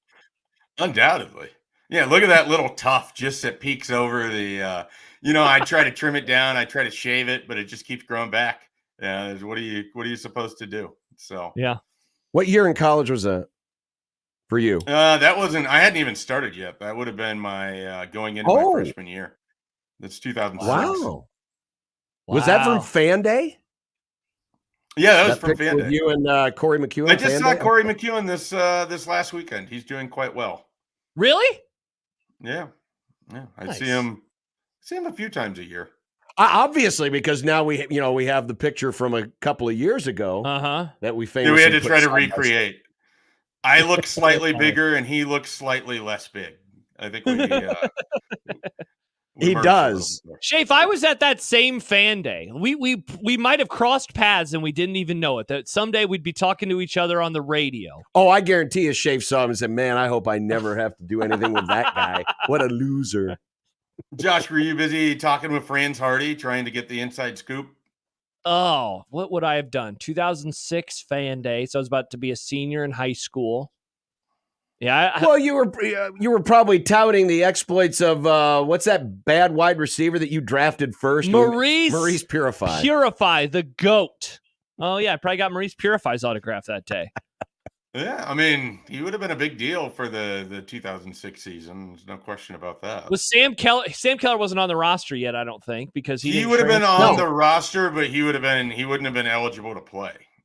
No, but had he transferred there yet? I thought that he was like a mid-August guy. I don't think he was there for fan day. Was he? The date on that photo shows August 18th. So, maybe he would have been on the team. Yeah, wow. It would have been a really long line on the. God, remember those days when you had to sit out after you transferred? Oh, they were different times. No, wait, I found a story from the East Valley Tribune dated August 23rd, 2006. So a week later. A week later is when he joined the roster. So that would have been, 06? It would have been Zach Taylor still would have been on the team. Well, yeah. Harrison Beck hadn't quit the team yet, had he? No, I don't think so. Maybe get Harrison Beck's autograph. Joey again. Yeah, wasn't Beck gone by that point, though? He was on the 05 team, and he had his infamous roughing passer that helped him, Oh, yeah, beat that's Kansas right. State. That's right. I would have thought that he would have left because Zach Taylor was for sure going to be the quarterback for the 2006 season. Here we go. An article from 24/7 Sports, August 10th, 2006. Nebraska Who wrote quarterback this? Who's the byline? James Henderson. Schaefer, This is from the old Scout site that we acquired in 2018. It's from packpride.com. Okay. Yep. And so this is August 10th. This says where he's going. So he actually would have left a little bit earlier than that when he transferred. Wow. What a different time. What a different time it was to be alive. Just 18 short years ago. Wow.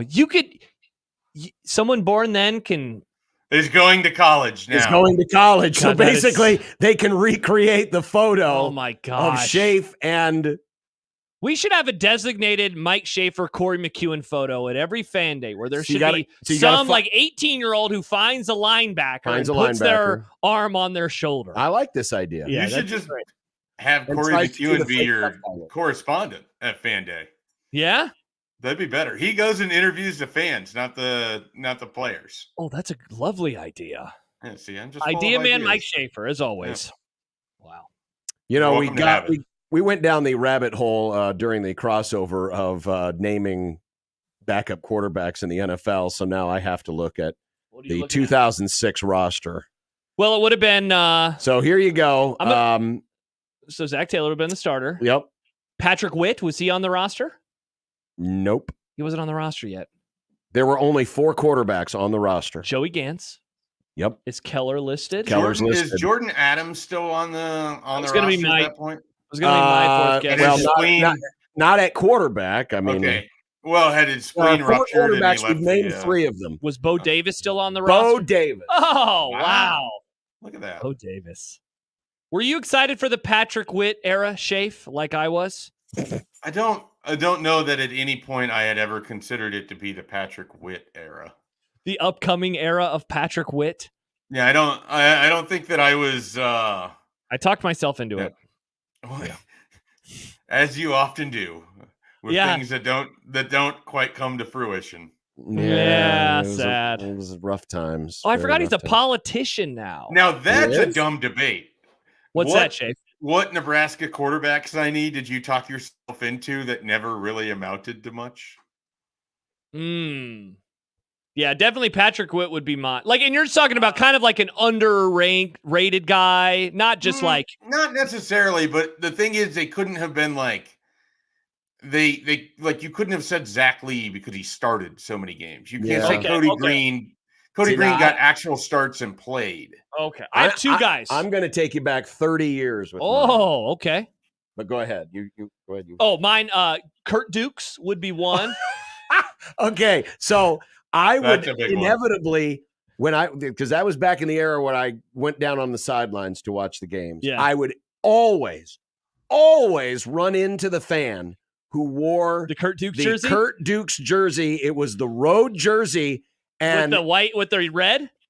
I don't believe it had but the name Dukes was across the back, but it was not in the right font. It was like in like wide Latin font. Oh no. If you ever seen wide Latin font, it's very Is that like what Tennessee used to do? Like their uniform? kind Remember of theirs? kind of. And I would always run into that guy. So him and Breon Carnes, who Hokie Skir mentions as well. Breon I was Carnes. very excited for Breon Carnes. People forget he was Tommy Frazier's. Uh-huh. I was pretty excited about Johnny Stanton. I bought into a lot of the that's a good one. intangibles and all of that, and that did not quite go how anyone had hoped. So. Now, mine did start a few games. Oh, but not that many, and got replaced by Tommy Frazier. Oh, is Mike that Grant. Mike Grant? You're a big Mike Grant guy? Grant had some high hype coming into the early. When did you mentally make the move that Tommy Frazier was better? Oh, good question, Schaefer. When he committed. That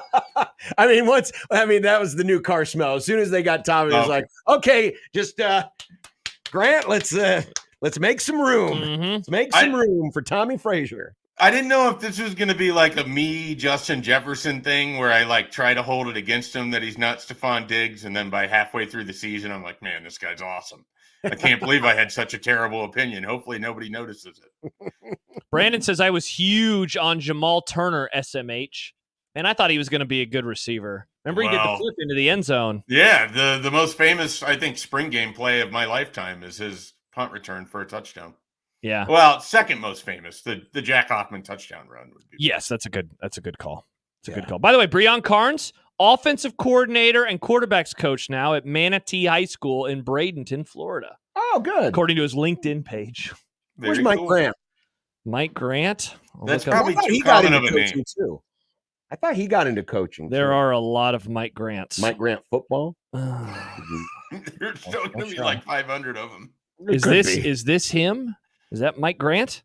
Sure is. He was at Wyoming at some point recently. Look at that. Oh, wait. 2024, 9th season with the Cowboys, 32nd in college coach. Jeez, he's been coaching basically since his playing career ended. Nice. There you go. Way to go, Mike. He started with Nebraska in 93 as a recruiting assistant, then became a grad assistant. Was Craig Bowl, did he go with Craig Bowl over from North Dakota State or something? When did Craig Bowl get fired or hired rather? Was it like 2015? Does that sound about right? So his first year was 2016. So I bet because he was with North Texas before that. Oh, actually. North Texas. Yeah, he wasn't even with him. Good for him. Look at that. Yeah. Is he coaching? What is he coaching? Quarterbacks? He is their associate head coach and offensive passing game coordinator and wide receivers coach. Nice. Yeah. Look at that. Nice. Mike Grant. Wow. What an interview this turned out to be. Yes, it is. Sheesh. Can you look up one more? Sure. Why Just not? because I remember this name. It's right. one of my favorite names. Who's that? Major Colbert. Oh, I loved Major Colbert. I was huge into that guy. Didn't things not end well there? Uh-oh. Oh, no. Not again. Did I pick another tragic name? I hope not. There's nothing that's really showing up except for like his playing career. I'll go to the news tab though. Who's the unfortunate? Oh, Shevin. Yeah, Shevin Wiggins. Yeah, we were. Nothing showing up, Schaefer. It looks like everything is okay with Thank Major. God. All right. Let's say apologies to Major Colbert. Before it gets bad. Let's say goodbye. That could be a new fun game, though. Beat cut Huskers. Where are they now? How deep do we go, or how many number of players do we go before we find an arrest? Something problematic. Yeah, every handful, something bad's going to happen.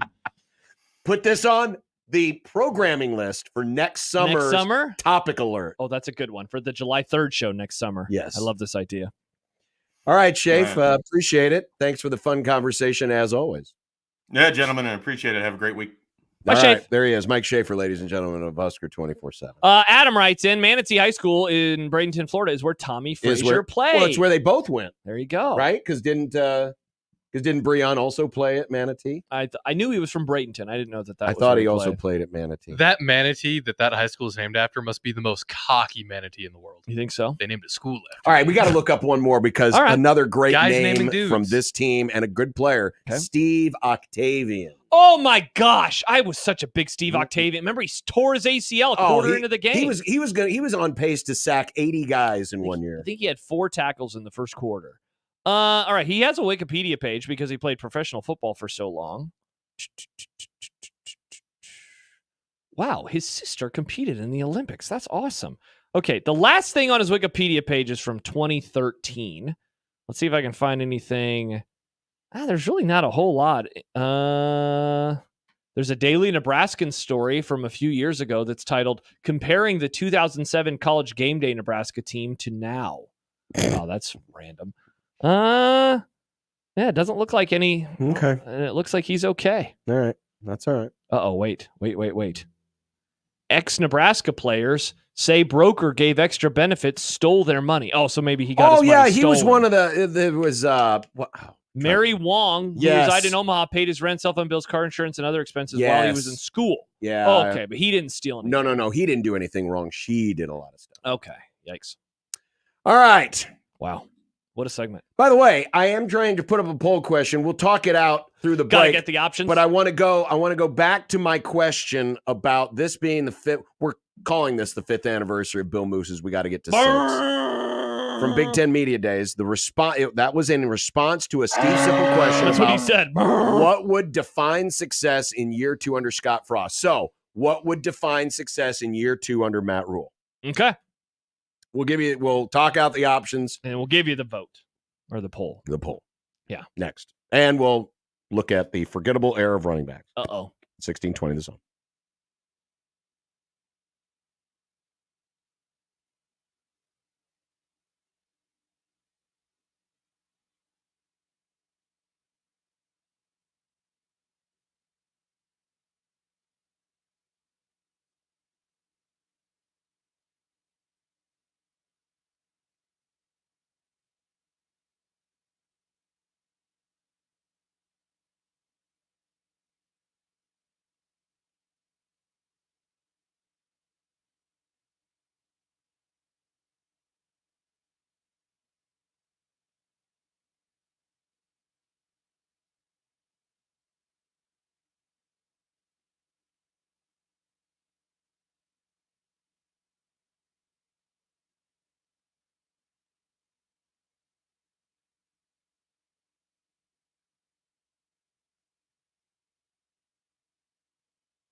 All right, so we've thrown up the poll question, and here it is. 5th anniversary of Bill Moose's We Got to Get to 6 quote from Big Ten Media Days. That was in response to a question about what would define success in year 2 under Scott Frost. This is year 2 of Matt Rule. Oh, boy. What would define success in year 2 under Matt Rule? The options are a bowl game, 7 wins, 8 wins, 9 wins. Schaefer answered this question last segment by saying 8. Seemed like he was an 8-win guy. And this does not say that, or this rather does not count a bowl game or just regular season. It is kind of whatever you want to do. You know, so in a world where you win 7, that could be 7 and 6. You could be saying 7 and 5 and then, see where the chips fall. 8 wins, obviously the same thing. 9 wins, the same thing. I hate to put this program that has not been to a bowl game since 2016 in a position where making a bowl game would be categorized as a failure. Yeah. So I am not going to do that. I'm not going to place those kind of expectations on. However, I will acknowledge that if, let's say, Nebraska just does the bare minimum, they go 6-6 and make a bowl game. Okay. That while I won't categorize it as a failure, it will put a different, it will create a different mindset for year 3. Yeah. Oh, yeah. Where you're going to be expecting, if you look at incremental growth and let's say you set like a 5-year plan. We got a 5-year plan that our business is going to grow by 30%, right? Just throw out a random number. And so if you break it up year by year, you're like, all right, well, you need to do about 6% a year, right? To get to 30. Mm-hmm. And let's say you get to you're in year 2 and you've improved by 6% the previous year, but the next year, let's say you only improve by 2%. Yeah. That puts a little bit more on years 3, 4, and 5 to get to the ultimate goal of 30%. So that's kind of how I'm categorizing it. Is it would put a different expectation or demand on year 3 if you only get to 6 wins this year. Again, based on this schedule, how the roster looks. Yeah. So I can hear that argument, especially if Nebraska won 6 games, but then lost the bowl game. So they would still have a streak of losing seasons. Yeah. I mean, not to quote ourselves, but not all blank win seasons are created the same. I voted in it, and I did vote a number higher than 6. I did not go all the way to Schaef's number, though. And So you said 7. I said 7. Partly because of kind of what you just said. Like, how can I ask of this program that has not won more than 5 games since the Obama administration? How can I ask of that program to win 8?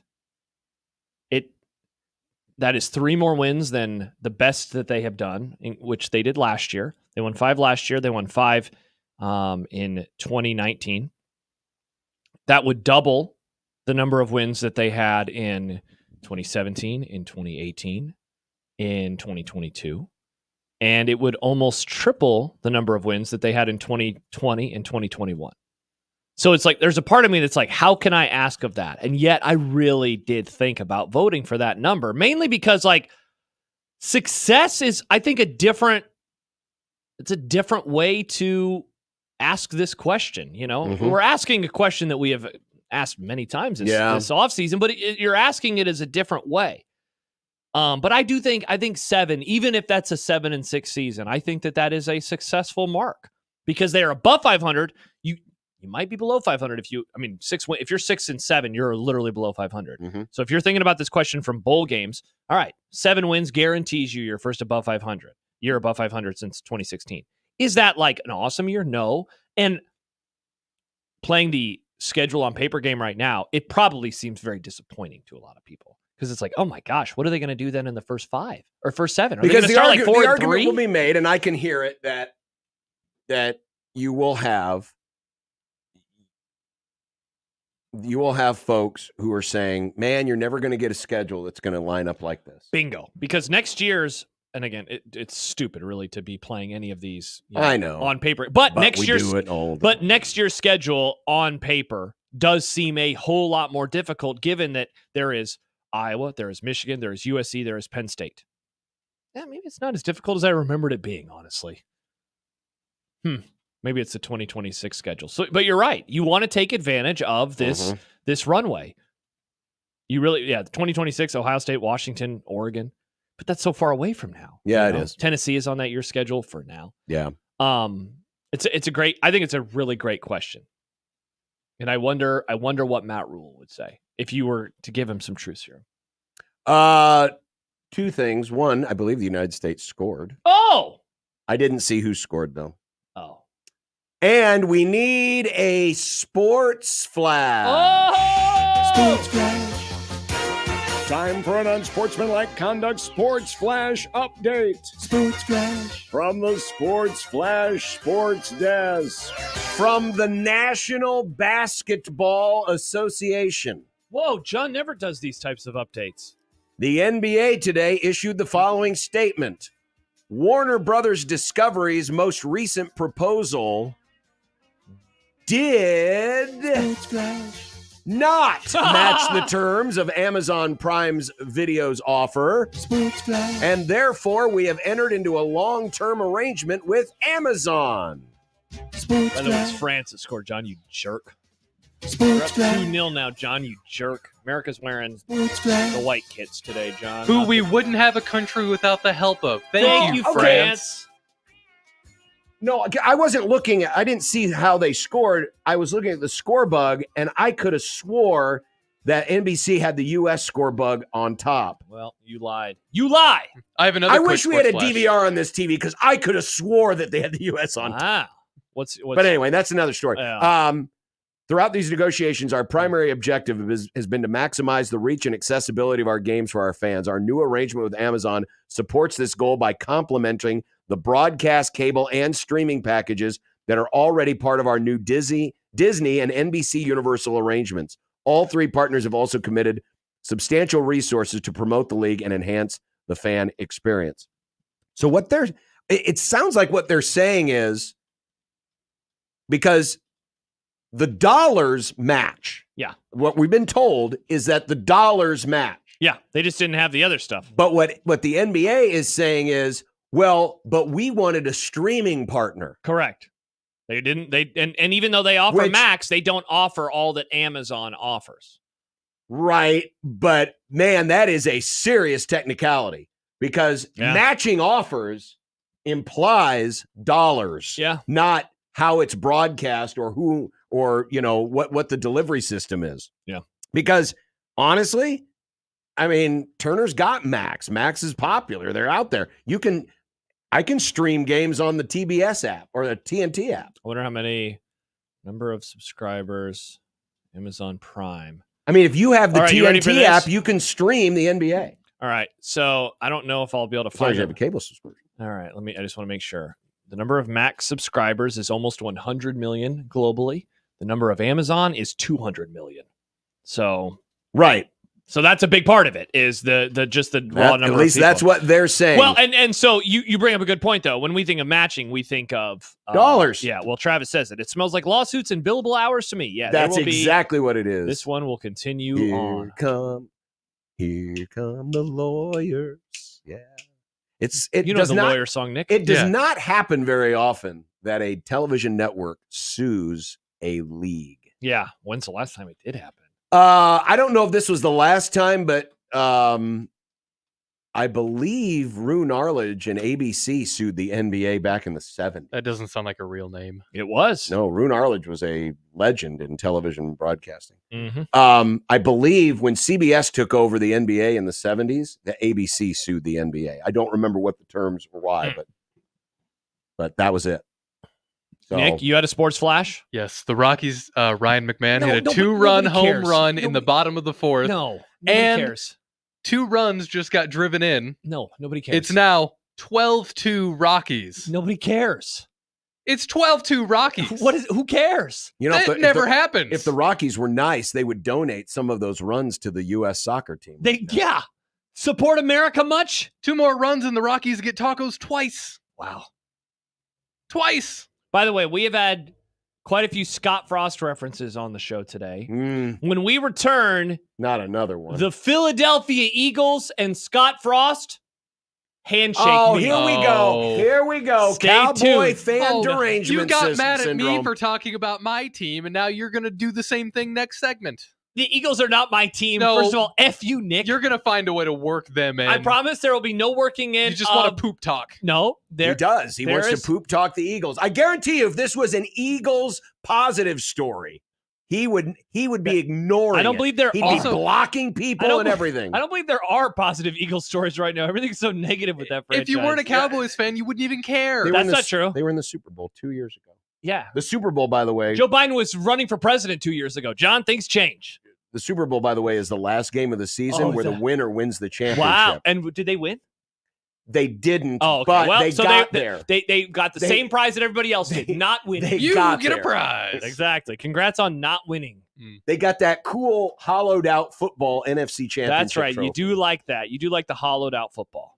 All right. Continuing in a moment, 1620 the zone. Nick Grimm with Circus Sports Iowa. Football has been on all of our brains today. Make Circus Sports Iowa your home for all things football this season. Right now, there are lines up for week 1 of both college and NFL. Let's look at a couple of college spreads. In Dublin, Florida State is minus 13. Nebraska, minus 27 on UTEP. They also have props and predictions on Heisman winners and even more. And going to the pro side of things, of course, the tight money line splits. Chiefs only minus 160 against the Ravens. Somebody's disrespecting the Chiefs. Dolphins minus 185 against the Jags. Pair that with all of the props and the contest Circus Sports has going on right now. It's shaping up to be a potentially very lucrative football season for you. And speaking of those contests, Circa Million 6 and Circa Survivor.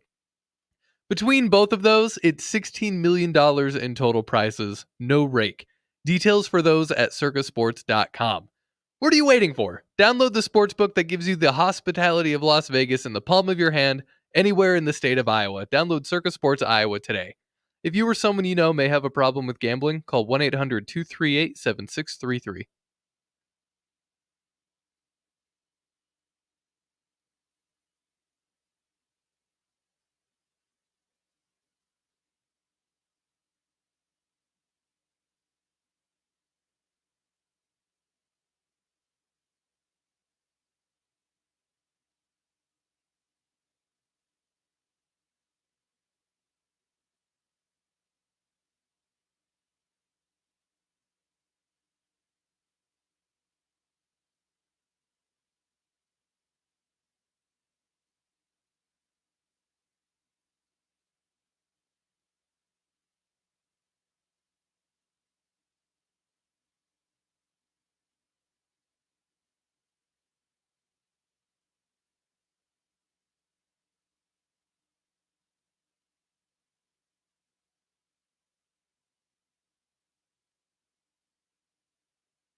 Scott calling back to a question from yesterday about how bad the White Sox are. Yeah. How much different would U.S. soccer team perform if John played for them? He was making fun of a thing that I asked in the crossover a couple. No, Josh wasn't here for that. Was that a Monday topic? Yeah. I asked if there was just not John, just a dude. If a dude just got put into the rotation of the White Sox, if it would that's right. It was make them worse or if it would matter. And it was a serious question? Not necessarily. Okay. But we had fun with it. Either way. Doesn't seem like Nick had fun with it. No, it was fine. I had fun with it. It was Nick, good. you didn't seem like you had fun. It was fun. It was fun. Okay. It was a fun question. Speaking of having fun, so I said that there is a Eagles. Can we make a disclaimer here? What? The guy who's dressed head to toe in Cowboys gear, Cowboys gear, to shirt, just head to torso. Rocky scored another run, by the way. Think of it this way: 13-2. For our conservative viewers out there, pretend that you're watching MSNBC, and for our liberal viewers out there, pretend you're watching Fox News. All right, go ahead. What does that have to do with anything? I'm going to read a factual tweet from Brendan Deeg. Oh, yeah, you but it's say all let's go, Brandon. Brendan. Brendan. Nick, it's Brendan. Let it go, Josh. He dropped out. Let's go, Brendan. So Brendan Deeg, he is an NFL news editor for thescore.com, which is a very real website. They have a check mark and everything. I mean, it's a score. He's also, you ready for this? You know what his podcast is called that he hosts? I know. The Double Doink Podcast. So what do you think this person is? This person's an Eagles doinker. Is it Eagles reference? Oh, they doinks? Google during the next commercial Why break. why would you name, if you're an Eagles guy, or just name a team, why would you name your podcast over something the other team is more famous for? Because you won the game. The Eagles won a game famously off of a double doink. Yeah. It'd be like if I were hosting a Raiders podcast and I called my podcast the Immaculate Podcast. But that was a good thing that happened against you. The double doink was a positive thing for the Eagles. But the whole idea is just silly. All right. Well, anyway, that's just to show the bona fides of this topic and that I'm not doing any trolling. But Scott Frost Eagles handshake meme. So Brendan Tell us Deeg, more, Rachel. Let's go, Brendan, tweets out, Mekhi Becton, he's a new player on the Eagles this year. Mekhi Becton puked 10 times at camp and was back out the very next play. He's gunning for the starting right guard job.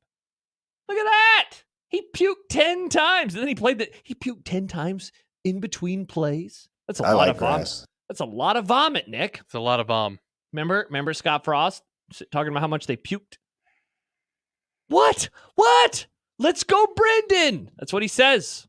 See, this is what he's going to do, Nick. What? Instead of talking himself into how good the Cowboys are, he's just going to try to drain the swamp and bring the level down so that the Cowboys can match that level. Of course. Interesting. That's how he's going to. I can't wait to see if their goober head coach is like, our guys are puking so much. Nick Sirianni. What? What did I do? You're smiling. What if you ever meet Nick Sirianni in person and you're like, wow, I think he's a really cool guy and I like him? I'd say, man, you need to get some sleep. You look like you're tired all the time. He does. He does look like he's tired all the time, but don't worry. Josh will get that chance at Cowboys Fan Day when Jerry Jones inevitably hires him. Glory hole. Jerry is hiring me? No, hires Nick Sirianni. Oh.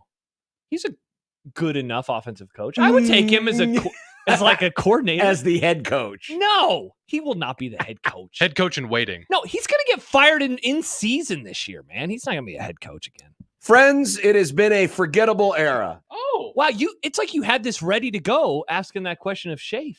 Yes. Wow. It's almost like I did, yeah. It's almost like you knew what he was going to say. Yeah. But it's garbage. Yeah. It's COVID, you're not included. Interesting. Well, no, I didn't include Everyone forgot about that one. I just, because that was. Let's go, Brendan.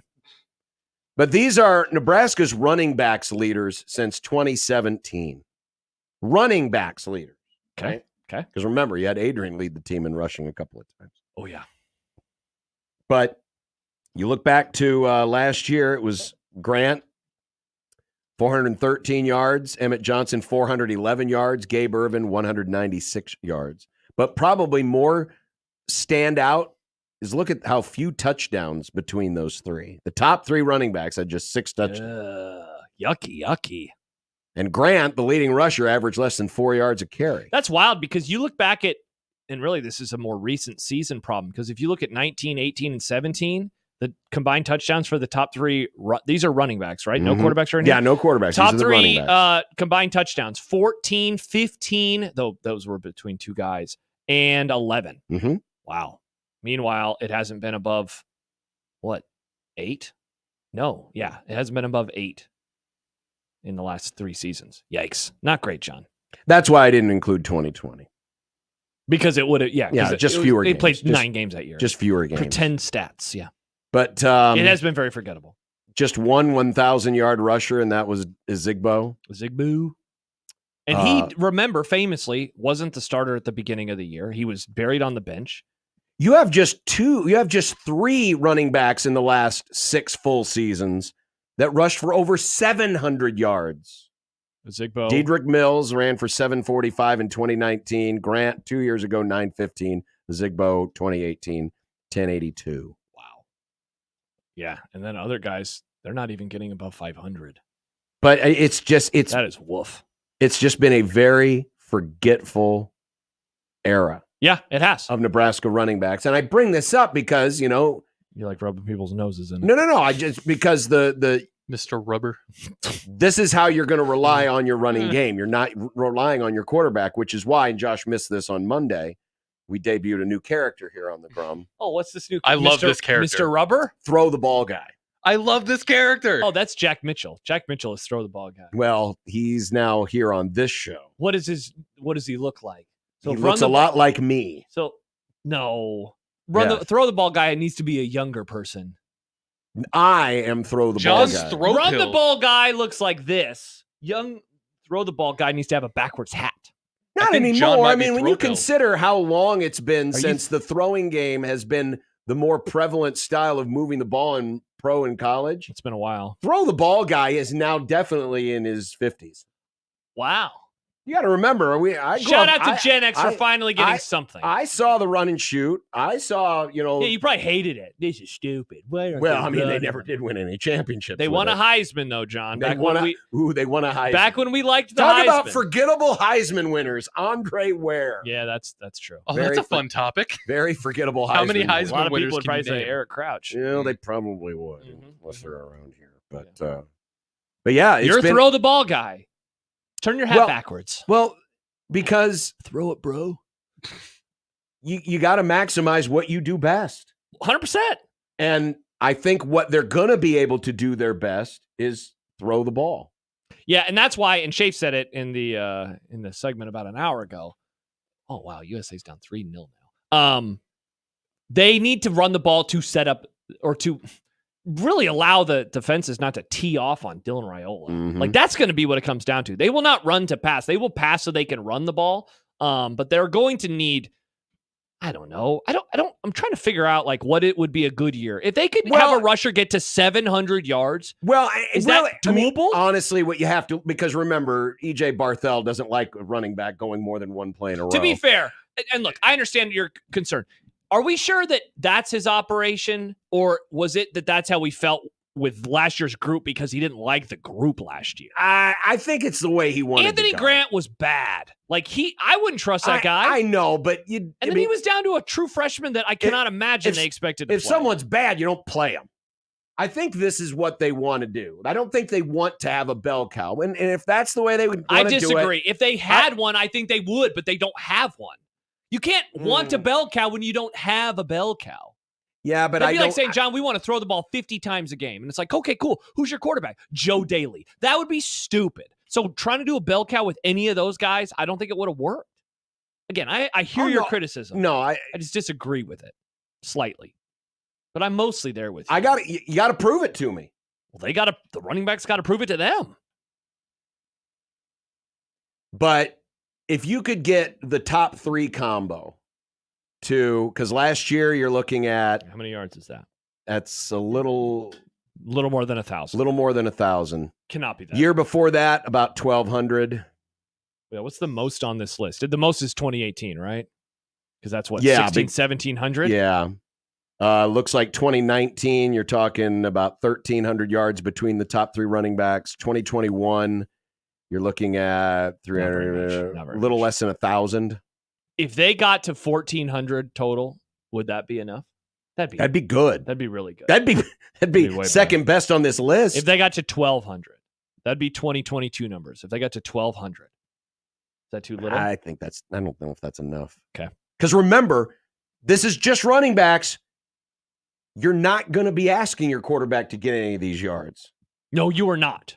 So really, Dylan Raiola will have negative rushing needs to be it needs to be 1,400 or greater between the top three, because there's a chance that Raiola will have negative rushing yards this year, or maybe he'll have 100. I would bet because you'll take the sack yards off. And I would bet on in terms of what the stats will say at the end of the year, he will have negative rushing yards. If you remove the sacks, then it will not be very much. Yeah, he's not going to run. He's not going to be that type of quarterback. He can move, but he is not a dual threat. I mean, if you're talking, look up. What do we have here? What would be an average year in terms of total offensive yards what do you mean? For a college football team? So I'll go back to last year. Total offensive yards, and again, this is not necessarily, but middle of the pack. Yeah, let's call it 5,000 yards. 5,000 yards. Okay. If your top running backs, 450 if your top running backs are getting even 1,500 yards, that means to get to 5,000 yards, you got to have a quarterback throw for 3,500. Yeah. Do you know how much that? That's a lot of that's a tall task for a true freshman quarterback. All right, so real quick, what was the number you threw out? 5,000. Yeah. So if 5,000. It would have been the 64th most yards last year. So right in the middle. Yeah. So if you're looking at just getting a 5,000 yard season, so I guess a lot of these teams did play 13 games. So, but yeah. But you're still looking at for sure having to throw for that many yards. If that's all if you're getting 1,500 yards from your running backs, which would be the most they have gotten in quite a while. Yeesh. Okay, well that kind of changes the equation. That does, and they will probably not have 5,000 yards. Last year, by the way, if you're looking at total yardage, so that Nebraska you would be had, saying they would have a below average offense. Well, last year, Nebraska, they were 120th in the country in total yards. They had 3,753. Mm-hmm. Yeah, I would guess that they will still be below average this year. Can they get into the top 80? That would be like 4,500 yards. Because then that would be, by the way, sake of this discussion, 3,000 passing. By the way, in the 9-3 season of 2016, Nebraska was 4,951 yards in 13 games. Okay. So if you want to use just 5,000, I don't think people really liked that offense. They were fairly pedestrian in a lot of games. Yes, fairly pedestrian in a lot of games. So interesting. Yeah, you start to do the math, and all of a sudden you're like, "Ooh, wow, we gotta kick it up a notch."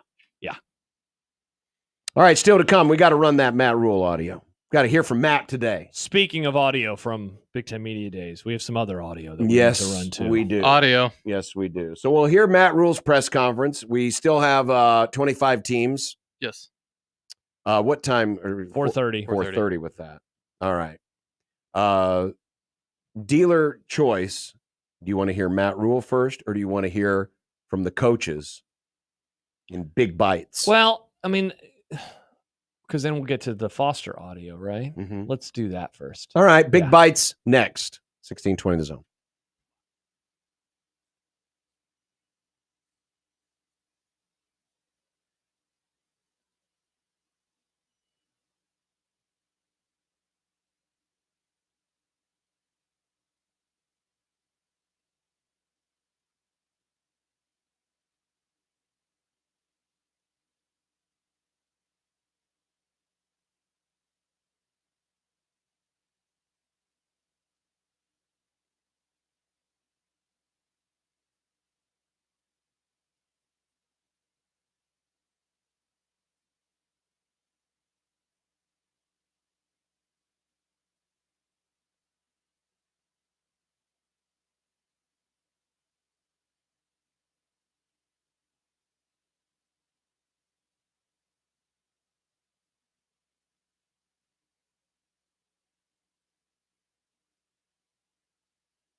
time for some big bites.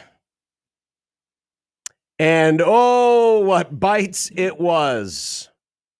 But we'll start with Kirk Ferentz. Sounds like a good idea. Because he is the dean of college football coaches, 26 years at Iowa. Unbelievable. And Kirk Ferentz broke down Hawkeye football in a nutshell for us today. Yeah, just in a nutshell, defensively, we're about as veteran as I can remember. A lot of good players back and a lot of guys that have done a great job. And like everybody on our team, we expect those guys to be focused on growth and trying to take on new challenges because those certainly going to be coming at us offensively. Certainly a little bit more veteran than we have been. And that's good news for us, especially up front. I think we have the potential to be a good offensive football team, but we still have steps to take, not unlike any season probably. And then probably what? Well, then he went on to special teams. Don't care. But it wasn't. We have the potential to be good on offense, according to. You still look at what, like 1,000 total yards this year? Congrats to Iowa. Yeah, you want to talk about depressing math? Yeah, do the math on the Iowa offense. Not great, John. Well, a lot of that is going to depend on Cade McNamara. Yes, who famously started last year, but then got hurt.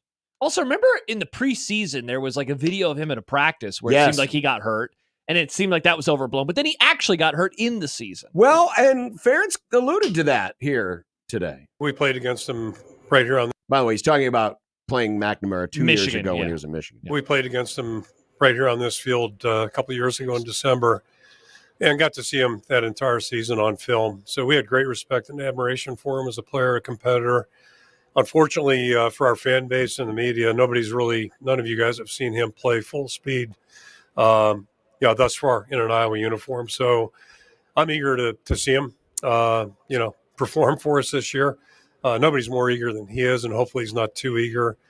You do wonder what kind of a difference that makes, and the fact that Luke Lachey, who was also injured last year, another in the long lineage of great Iowa tight ends, the potential could be there where, again, we're not saying the Iowa offense is going to be great, but to look better than last year? It's a low bar to clear. It's a low bar to clear, but dare I say, I think they can clear it. Yeah, you would assume so.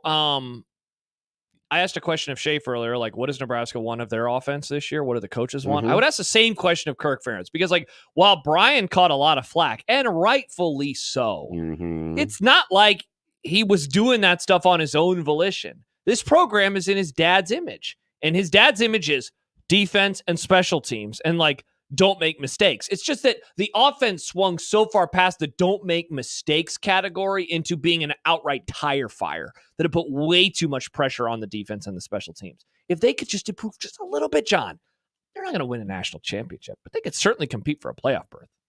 Well, the man who's now got the keys to the offense is new offensive coordinator Tim Lester, the former Western Michigan head coach that Ferentz talked about today. I think he comes with a wealth of knowledge. One thing I do appreciate, he's a former head coach. That wasn't a requisite.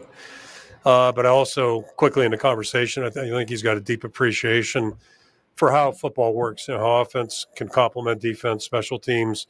Everybody's going to be working on the same, towards the same end. And so that part's all been good. And he's been on campus now since February, very positive, very energetic. Good teacher, just a good people person. So he relates well with the staff, the coaches, all the players, and so far so good.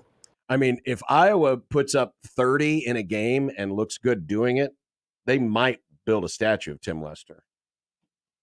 Dude, if they score 30 a game, they will win the national championship. I'm not saying score. I'm just saying 30 in a game. Oh, just one single time? In a game, not a game, but in a game. Yeah, he's definitely getting a huge bonus for that and a nice big raise. You would think. Yeah. Also today, now Nebraska will not see this team this year, but Michigan State has a new head coach. They pilfered him from Oregon State. Pilfered. Jonathan Smith, whom also pilfered. That's an alias. Presumptive starting quarterback Aiden Childs, who was DJ Uiagalelei's backup a year ago at Oregon State. And they pilfered leading tight end Jack Veiling away. You can always tell a pilfered man. To Michigan. And so Smith was asked about that today for the Spartans.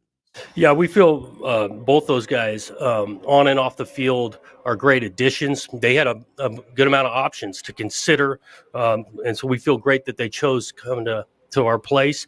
Both of them, there's some advantages, familiarity within the scheme that they're going to be running, the terminology and how we call plays and how we do it. Aiden, I think athletically, he's gifted throwing the ball. He can move his feet, but he has a deep passion for this game. And so he likes studying it. I think he's got some instincts to play in the game. And yes, he's still a youngster. He's had some action last year, but we're looking forward to seeing how him playing full-time, how he continues to grow and give us a chance to score some points. Veiling had 8 touchdowns, led the Beavers last year in TD receptions. Yeah. They're tight ends. So pretty good combination to bring in with your new head coach. I am selling on the Jonathan Smith Michigan State era. You don't like John They Smith? hadn't even started yet. Sorry. Why are you selling if you haven't even started yet? You haven't seen them. I've heard some things. What have you heard? I've heard some things. What have you heard? That it's not going very well behind the scenes. Is this from one of your podcasts? No, it is not from one of my podcasts. This is from one of my sources. You do not have Michigan State sources. I have Oregon State sources, though. Well, yeah, it's probably that same guy that used to call us all the time and said that Mike Riley sucked at time management. Was he wrong? No, but in all seriousness, He was not wrong. I don't think it's going to be a good fit. I definitely am selling on them this year, but I'm selling on them long term. I will go out on that island by myself. I will go out on that ledge. Island in the sun. Ever since you lucked into that whole Biden prediction, you're Lucked? getting very cocky. Lucked? Very cocky. Lucked? You may have not realized this, but what's that? Ohio State, with all that talent they have, they did lose some talent. Julian Fleming, wide receiver. Remember, Nebraska was in the on him. Fleming sweepstakes. Uh-huh. He ended up at Penn State. Here is James Franklin on his new Buckeye Lion. Buck Lion. Yeah, he's a veteran guy that's played in this conference. He knows what it's all about. Obviously, we got a ton of history with him and his family.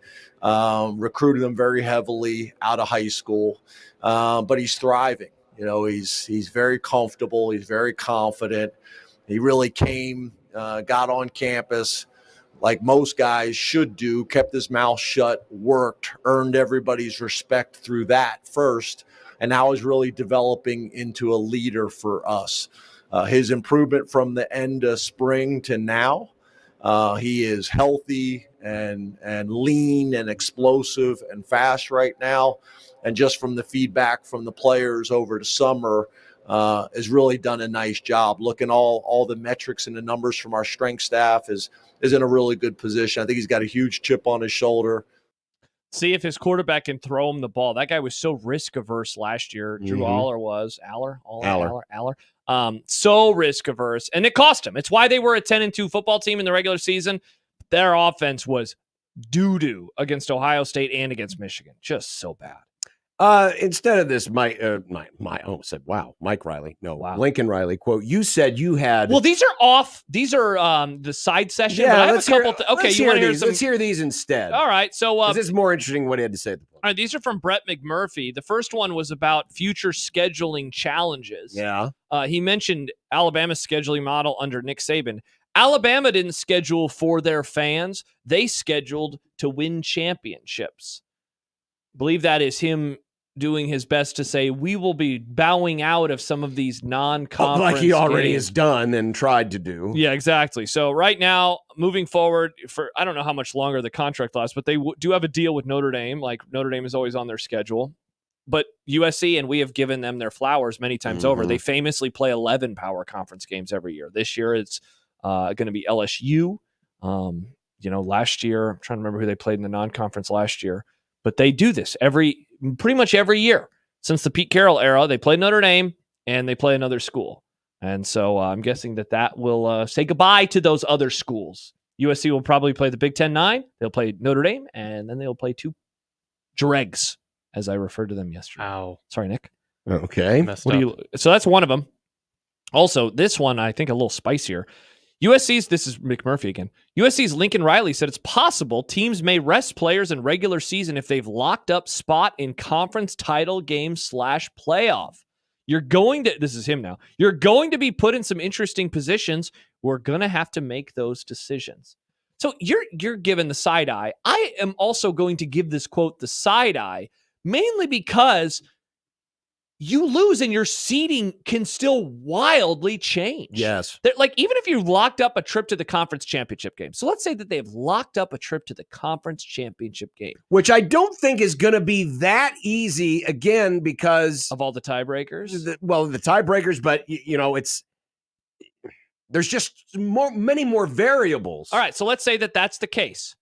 You're going to give up maybe a higher seed and potentially drop because you lost a game, and you really don't think it's going to be that easy for them to guarantee a trip to the playoff that a loss wouldn't put you on the road. Like, let's say you're not going to go to the conference championship game. You feel like I feel like it's impossible to lock up a trip to the playoff if you're not going to the conference championship game. You can't go from 9-2 to 9-3 and still feel good. And certainly in the first round, you're going to go on the road. No, you give can't. up a home game. Yeah, this isn't the NFL where you literally do lock up spots. Correct. And then guys sit.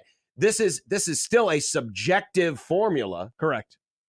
Because it's not a conference of 6 and a conference of 6. Exactly. So the other reason I would give that the side eye, and it's still subjective. Let's pretend that Ohio State, going into the Michigan game, has locked up a spot in the conference championship. You think Michigan is going to sit guys the game? Yeah, I don't buy it at all. And by the way, most teams play a lot of rivalry games the last week or 2 weeks of the season. Okay, let's use last year as an example. This is a good one. Okay, so last year, Michigan, they would have had a trip to the Big Ten championship game locked up going into that game because they were undefeated and they had beaten Penn State. Ohio State was in the same boat. So they're both 11-0. They knew they were going to see each other the next week. But if you game it out and say, yeah, let's punt on this game, which would piss off your fans, and you lose, and then you lose in the conference championship game, you have suddenly dropped from a top 1, 2, 3 seed all the way down because of hubris. I just don't think that is going to happen. No, I don't think so at all. Yeah. But that wasn't the most entertaining thing said by someone based out of the city of Los Angeles. No, it was not. And this was how the day started. Oh, this was the first one? This was the first coach. Oh, no. After the Big Ten media decided that they didn't have any questions to ask of General Clark, the director of the college football playoff, they then put poor Deshaun Foster at the podium. And friends, this is his entire opening statement. He might have been wise to follow the advice of Scott Frost of 2022. How you guys doing? I'm happy to be here. Glad to be a part of this great conference.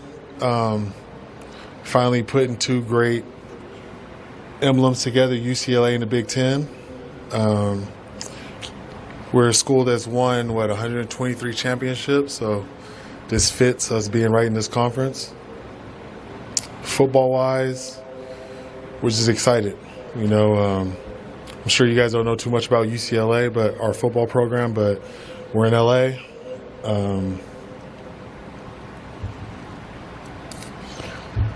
It's us and USC. We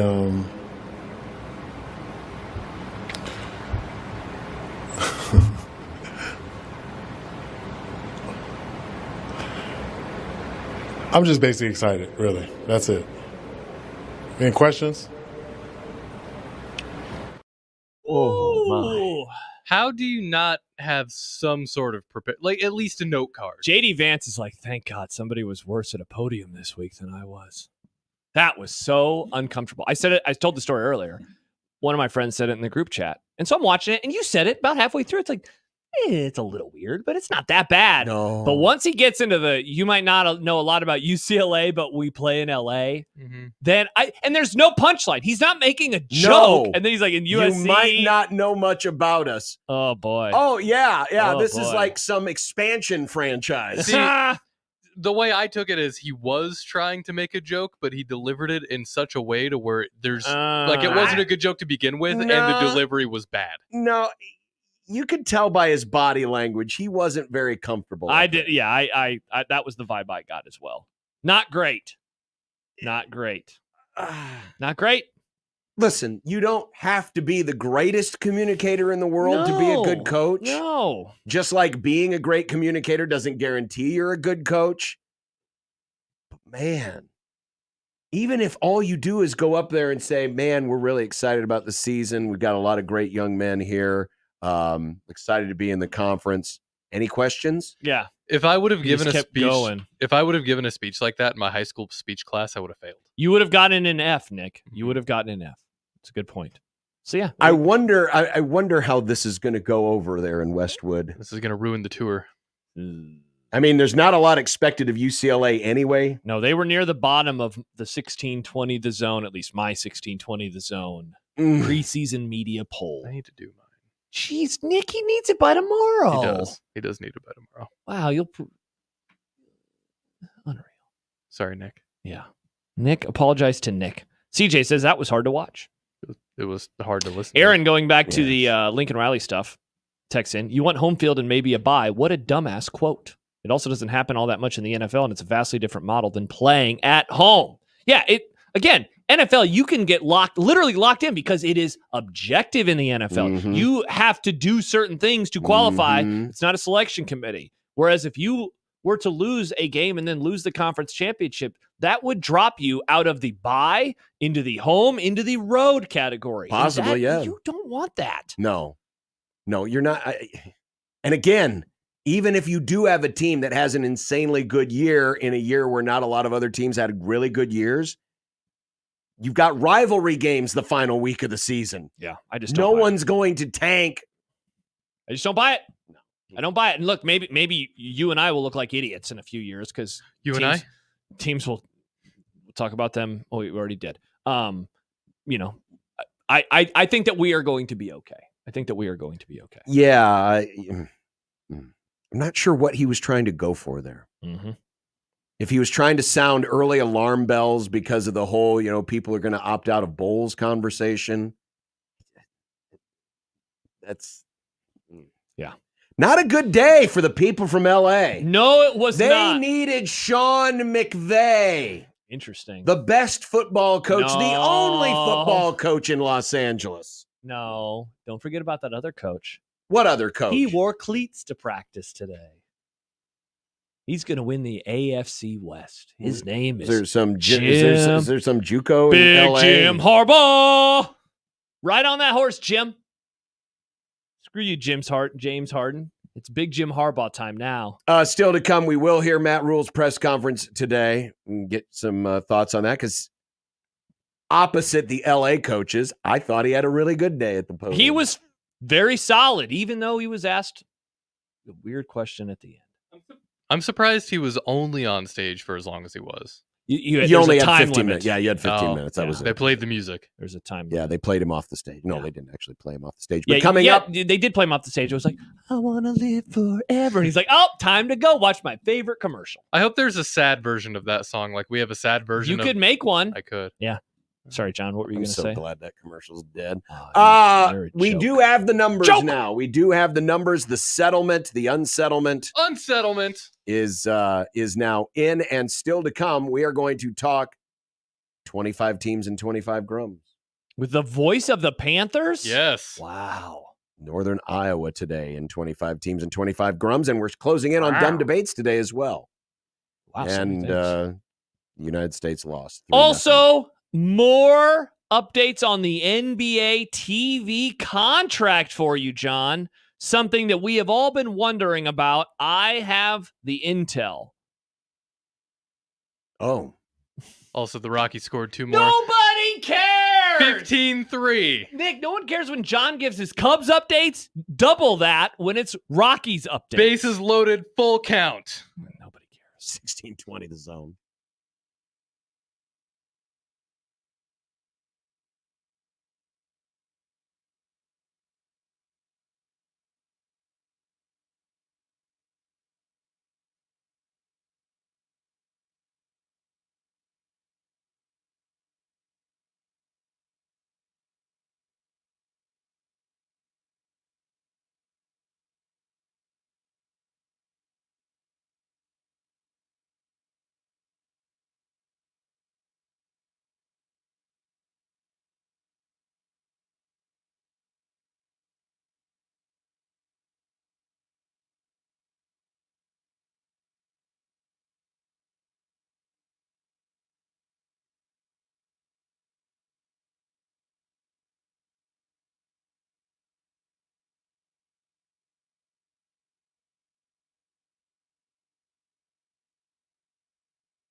While Nick has been going on and on about how well the Rockies are playing today, he has buried the lead from that game. What's the lead? Coming up in just a moment. Oh, but first, big-time NBA TV news, John. Can't be any bigger than what I just shared, and that was the fact that they haven't approved the Turner bid, and now they're going to go to court. All right, so Jimmy Traina, SI.com. I would love for him to be a friend of the Grum, by the way. He is awesome. He does a good podcast. Okay. He tweeted out earlier, this is a screenshot from the press release. You're pod-pilled, get him. I am pod-pilled. Exclusive, unique Tuesday night NBA regional games at 8 p.m. Eastern Time and 8 p.m. Pacific Time on NBC and Peacock, with both games available nationally on Peacock. Opening night NBA tip-off each October. And you ready for this, John?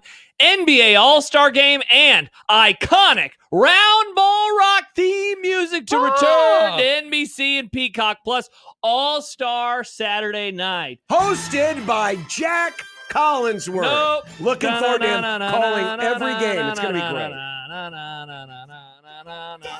Again, we're not excited for the league. We're only excited because we get 30 seconds of a song and then, then it's just another game. The games will be better because of the way that it looks on NBC. Sure. I believe this. You like it more on TNT. Why can't I feel the same way about it on NBC? Because you haven't seen it yet. How can you say it's going to look better when you haven't seen it yet? I watched basketball in 2002 and 2001. That was 20 years ago. Now they have high def. It's even better. Guess what? What? Bob Costas ain't walking through that door. Yeah, but you know who Marv is? Albert ain't walking through that door. Jack Collinsworth is walking through that door. There will not be any Jack Collinsworth. Oh, it's going to be it great. Will be friend of the Grum, Noah Eagle, who's calling the Olympics, John. They wouldn't let him call the Olympics and then give the NBA to Jack Collinsworth. The hell they wouldn't. Noah they Eagle, want Jack to practice. They want him ready to go. Mike Tirico. They don't want Jack losing any train of thought by calling some random Olympic, skeet shooting event. And then he loses his reps calling basketball. It's going to be so great. This is going to be so great. Yeah, it's going to be wonderful. Also, what is going to be wonderful? Well, I don't know if it's going to be wonderful because Nebraska did not get its way, but commissioners have finalized the roster limits that will be filed as part of the House settlement. Oh, boy. And the number is 105, just as we have been theorizing and also hearing. Yeah.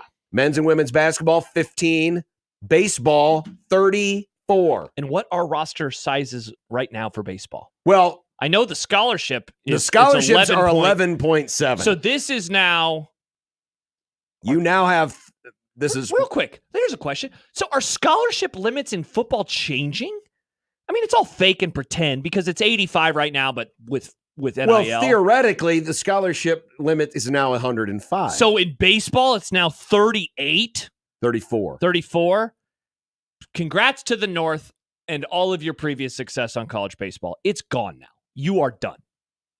And moving the College World Series to August or whatever that one of our listeners wants, it's not going to help. Softball 25, volleyball 18. Schools can offer full scholarships to full rosters starting in 2025-26. But they are still allowing you to divide scholarships.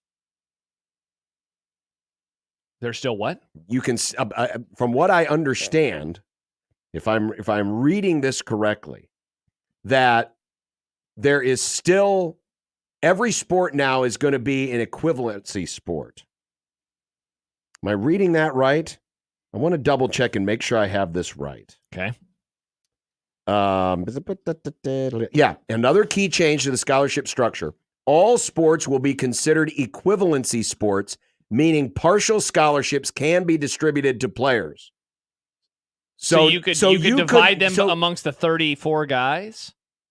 Football, basketball, and other sports are considered head count sports, which require players on scholarship to receive a full grant.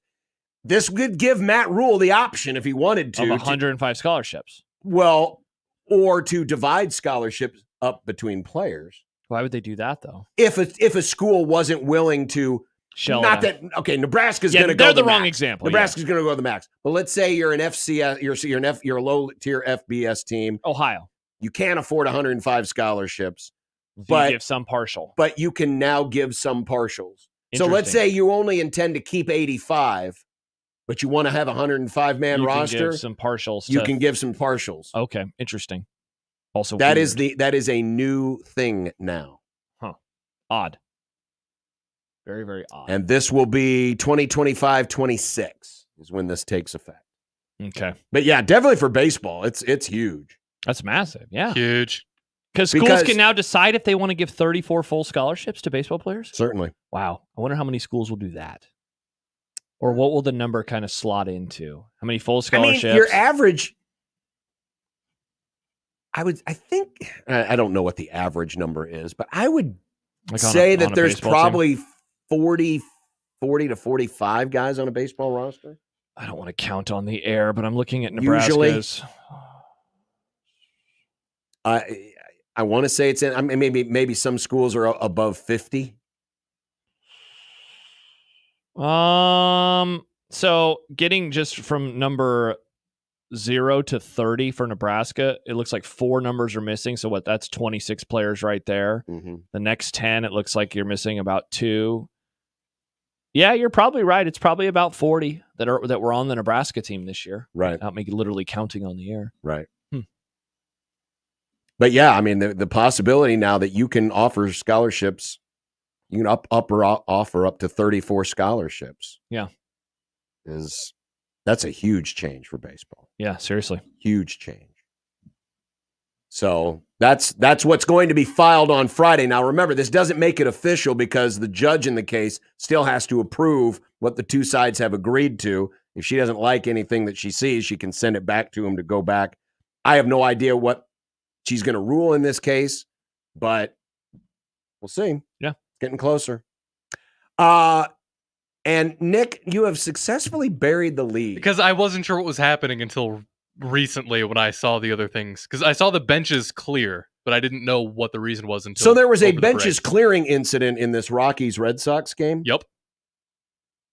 And Where they there saying, is "Let's a go, Brandon." there's the catcher for the Red Sox, Reese McGuire. Reese McGuire Okay. was last year with the Toronto Blue Jays. Okay. Reese McGuire was involved in an unfortunate incident in which he was caught doing something in public he shouldn't have been doing in public. He had the curly fries by himself He had the curly fries by himself in a parking lot.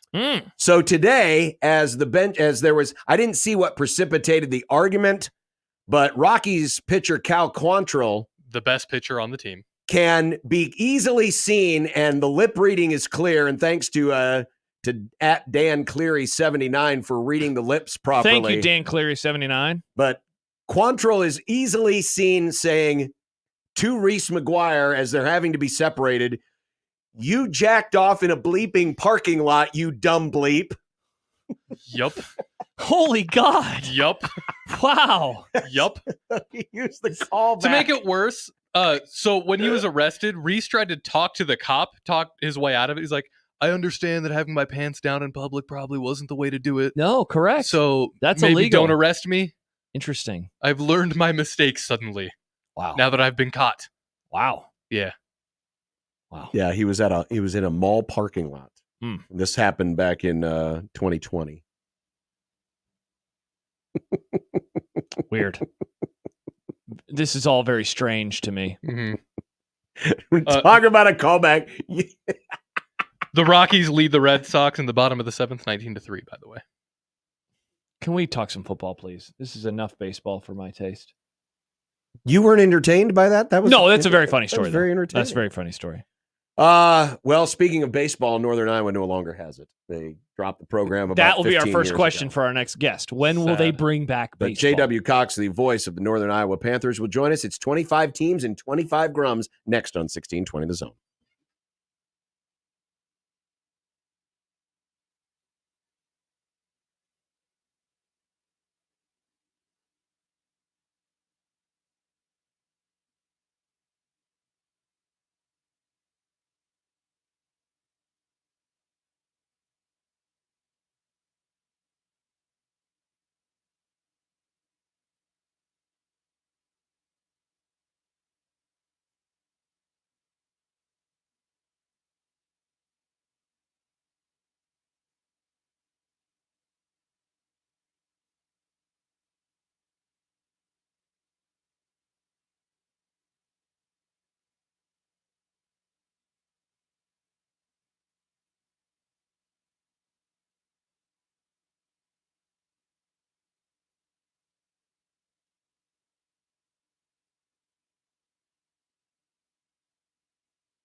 one. They going deep down the field. It's caught by Morency. Morency into the end zone. Flags. Dig in with some time. Deep wide open Schnee again, and it's going to be another touchdown for Northern Iowa. And there's the call by Coach Pearson, and there's the touchdown. It's the lead on a 2-yard touchdown pass. Day stepping back. In the end zone. Touchdown again. Ball game. It's time for 25 teams in 25 grunts. This week, we're plowing through the first month of the Nebraska season. We've got other teams not on Nebraska's schedule, national title contenders, other teams of area note. And I guess this kind of fills both. Yes, it does. It's a team of area note. It's also on Nebraska's schedule. It is the Northern Iowa Panthers. And the voice of the Panthers, J.W. Cox, joins us on the 42 Degrees of the Source hotline. J.W., thanks for coming on. Absolutely, guys. Excited to talk some Panther football inside of 40 days so we kick our season off. So it's getting down to it. Just a lot of changes this year. Both coordinators have moved on. Then, unfortunately, you got an abrupt resignation from Luke Falk, who was slated to be the offensive coordinator before this summer. How disruptive was it? And how so far has Northern Iowa dealt with the fact that Falk's not going to be there to put in the installation of the offense? I think anybody would be talking out the wrong side of their mouth if they told you it wasn't disruptive at all. Because obviously, you expect maybe there's going to be some turnover when you get out of the season. You're in December, you sort it out by January. You've got a plan, and you like to think you've got your guys in place, and then you can go attack the year. And the upheaval after that, with unfortunately Coach Falk having to go to deal with a health issue with his dad, and everybody wished him the best and understood that. But then you get back to, and you're right. There's some change that has to happen and some knuckling down that has to happen. The good thing that the Panthers do have when it comes to battling their way through that upheaval is the man at the top. And Coach Farley has been here going on a quarter of a century now, and he understands what it's going to take to be successful. He understands this kind of turnover, right? He's had coaches leave, maybe not quite to this level or this close to, between spring ball and summer camp, but he knows how to get not only players ready, but coaches ready. He's brought in a lot of young, hungry coaches that are going to mix in with some of the veteran coaches that are on this staff. And I think they like the mix that they have, but you're absolutely right. I mean, it's going to be a question of how fast this coaching staff and these players can go from kind of surviving to thriving this year, I think. Surviving the install, surviving, figuring out what it's got to look like, and then how quickly can you turn that into thriving and having success in the season, knowing that we're inside, as I said, of 40 days until they actually kick off a real football game. Yeah, JW, you mentioned Mark Farley, head coach, been there for a while. Reading some of the quotes earlier today, it seems like the decision on who is going to be the play caller didn't look like he really had a timetable on that. When do you think that's going to be something that we know, or is it going to be one of those situations that we have seen before where the team enters the season and we on the outside don't really have any idea who's calling the plays? I'll go with B. Yeah. I think that's how Coach Farley's going to want to play it. He's not going to commit to something too early. He's not going to make a knee-jerk reaction and just say, "Hey, this is now your job. You figure it out." He wants to figure out how these coaches are going to work together. Certainly on the offensive side of the ball, he's got 3 guys over there that are new this year, from a quarterbacks, wide receivers, and a tight end position. So basically the skill positions on the offensive side outside of running back, it's all new coaches and all young guys that have proven some things at different levels, have had good playing careers in a couple of instances at the college level. And he wants to see who can step into that role, who can communicate with these players, who can mix in some of the veterans they have coaching the offensive line, and Rick Nelson, who was back for a stint after he was gone for a couple of years, but he coached here at UNI for a decade plus earlier in the 2000s. Atif Austin, who's been a part of several national championships when he was with North Dakota, coached in the NFL as well. He's at the running backs position. He's got a lot of experience. How do those guys mesh with the young guys that are bringing in this new system and come out of that Mike Leach tree? And who's going to step in and take that role? So I think the baseline of what Coach Farley wants to do from his decision is not make one too fast that might be the wrong one, and just see how things play out, at least getting into camp. And I wouldn't be surprised if we get to the end of camp, we get to that first game against Valparaiso, and we say, hey, this looks like who's doing it. They know who is in charge and who's making this play call, but it's not going to be something that to the outside, everybody's going to say, oh, he's made the choice, and that's going to be the big news. J.W. Cox, the voice of Northern Iowa, joining us. 25 teams and 25 grums. Jackson Daly, the quarterback from Arkansas State, transferred in. Is he the presumptive starting quarterback, in your opinion?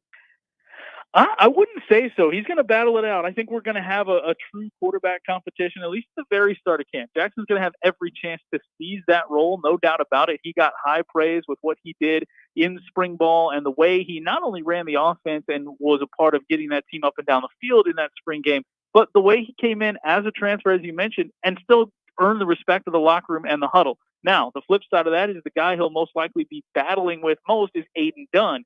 Dunn's a kid, also from the state of Iowa. He's from over in Dubuque. He's now been in this program for 3 years. He knows these guys on a deeper level, and he, too, from all accounts, and talking to coaches and some of the other players, Aiden Dunn also has that locker room's ear. They trust him. They know him. He hasn't played a lot, right? But he's been the backup, and he is a familiar face. So I think going into camp, it is a true quarterback competition between those two guys, and they bring similar skill sets. And I think maybe that's going to be what determines it more than anything, what this offense ends up looking like and who of those two can quickly grasp the concepts and how Coach Farley and the rest of that offensive staff want the offense to look like in 2024. JW, is it wrong to say that the offensive line could be the strength not only of that side of the ball, but the whole team? Absolutely, that's not wrong. And I think that's a big sign of positivity with all the upheaval that's going on to bring back 4 guys of the caliber that the Panthers do up front. That it just is going to make any coach feel better and warm and fuzzy inside. And it's something, honestly, that we did not have a season ago when there was a lot of talent in a lot of different places.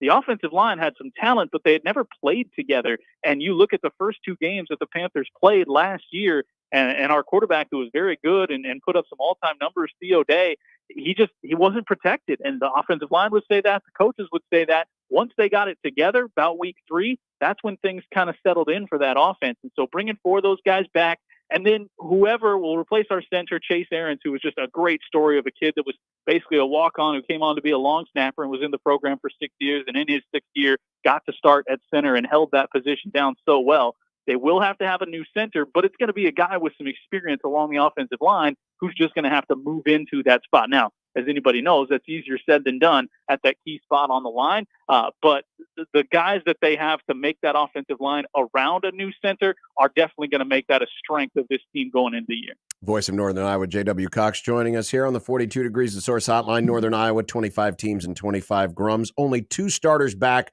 on defense, but it was a defense that last year was just 8th in the Mo Valley in scoring defense. So what were the changes that were focused on during the offseason?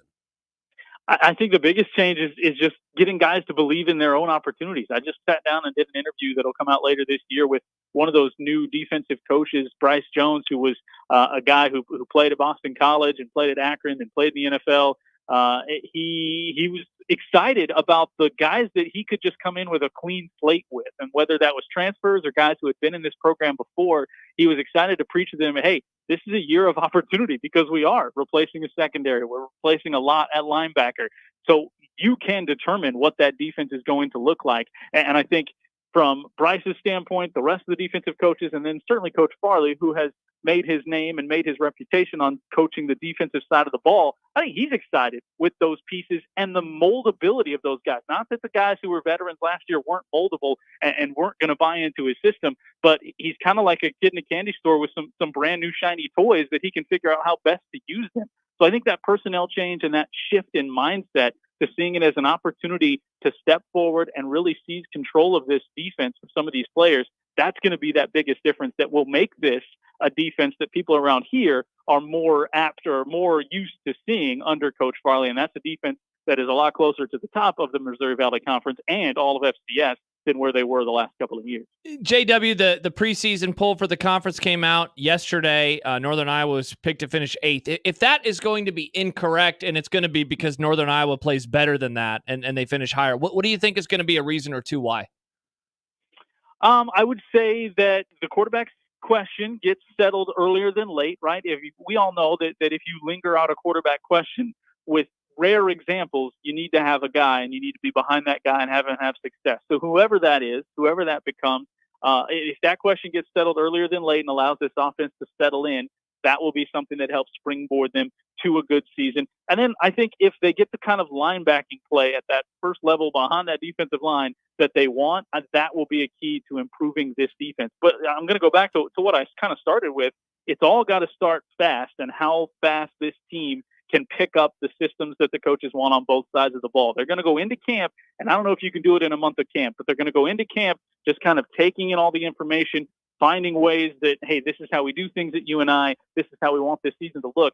Now, how fast can the guys flip the switch and put that into execute mode when we hit August 31st? It's good to be able to start at home. Start with Valpo. You go up to St. Thomas, 2 games that could be gettable before we go play our 2 FBS games on the road, which will obviously be just a grind. And then you get into the real Missouri Valley Conference schedule, playing South Dakota State in the second home game of the year, 5 weeks plus a bye week in. So you have to use those early games. You have to use this camp well to put yourself in the best position to succeed. And make those pollsters wrong at that number 8 vote for UNI.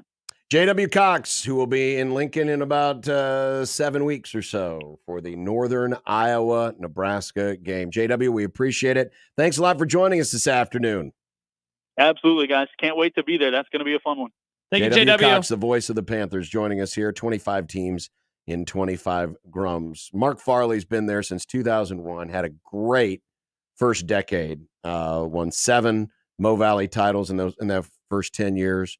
Playoffs practically every year, but only 1 playoff appearance in the last 5 years, and 3 straight 6-win seasons, which has kind of fallen. And so you always wonder when a coach is this deep into his tenure. Obviously, he's bought a lot of good faith. He's bought a lot of, he's got a lot of equity in the bank.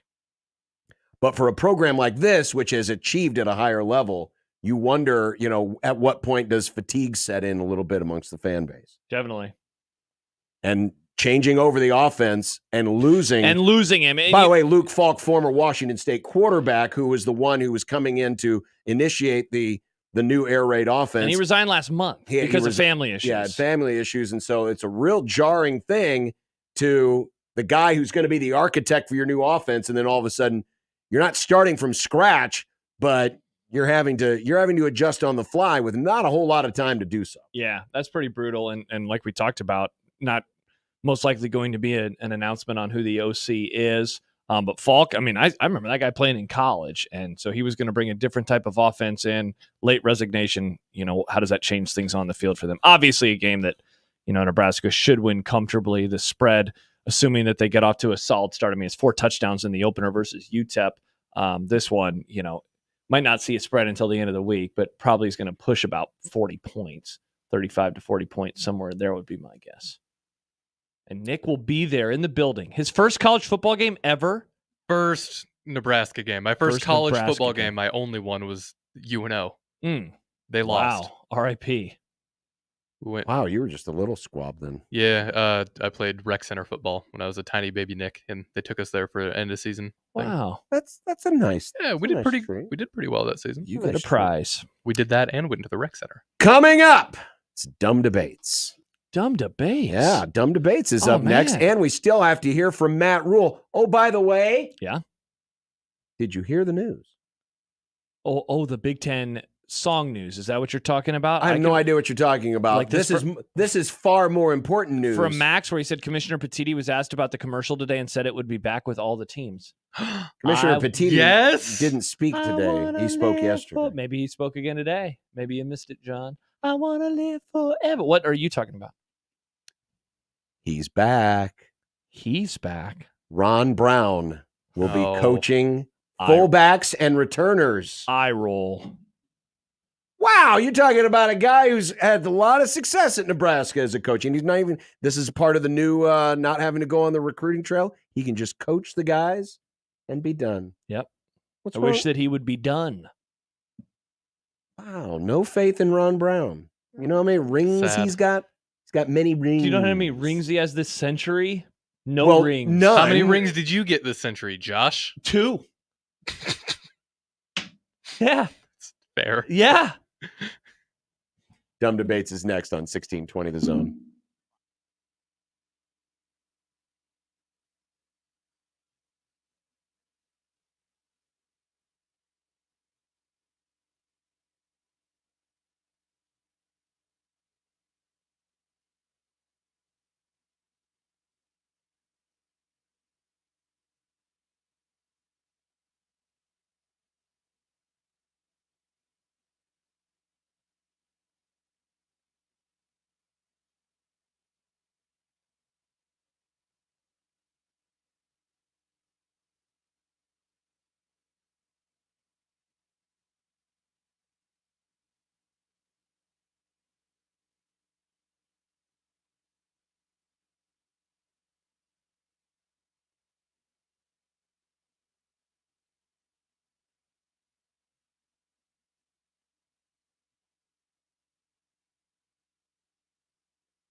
be nice to have a boat. Throw. It would be nice to have a boat. Throw. It would be nice to have a boat. Throw. It would be nice to have a boat. Throw. It would be nice to have a boat. Throw. It would be nice to have a boat. Throw. It would be nice to have a boat. Throw. It would be nice to have a boat. Throw. From your mom.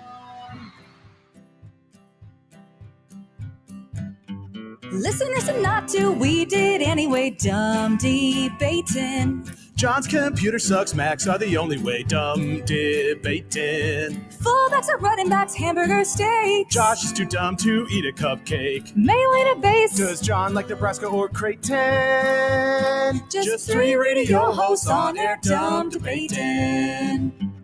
Die for the pylon or give up on the plate, dumb debating. Millennials are great and old should go away, dumb debating. Rarely do we find any common ground. Josh wants his food to be the best around. Even if it gives him fatal flatulation. Just three radio hosts on air, dumb debating. When a tree falls down and nobody's around, you can bet your ass it won't make a sound. Water ain't wet, you know nothing about hydration. Just three radio hosts on air, dumb debating. Just three radio hosts on air, dumb debating. As we roll into dumb debates, TNT has put out a statement now. Yes, they have. We think the NBA, have grossly misinterpreted our contractual rights with respect to the 2025-26 season and beyond, and we will take appropriate action. It's going to court, baby. Oh, I want there to be discovery. I want this to, I don't want any settlements or anything. I want this to actually go through court with testimony and everything. No settlements. Unsettlement. Wow, Nick, you sound super excited. Well, this is the time of week where you get to take over the Grum and send us in your dumb debates, and you can send them in anytime you want, anytime. JTech Construction's own Twitter feed, use the hashtag dumb debates. You can also email John at 1620thezone.com, Josh at 1620thezone.com, Nick at 1620thezone.com, Equitable Bank inbox. Wow, so many things. By the way, speaking of emails, don't forget to sign up for 1620 the email as well. Do it. At 1620thezone.com. Pretty please. Pretty please. First one up is from Darth Vader. Sidious?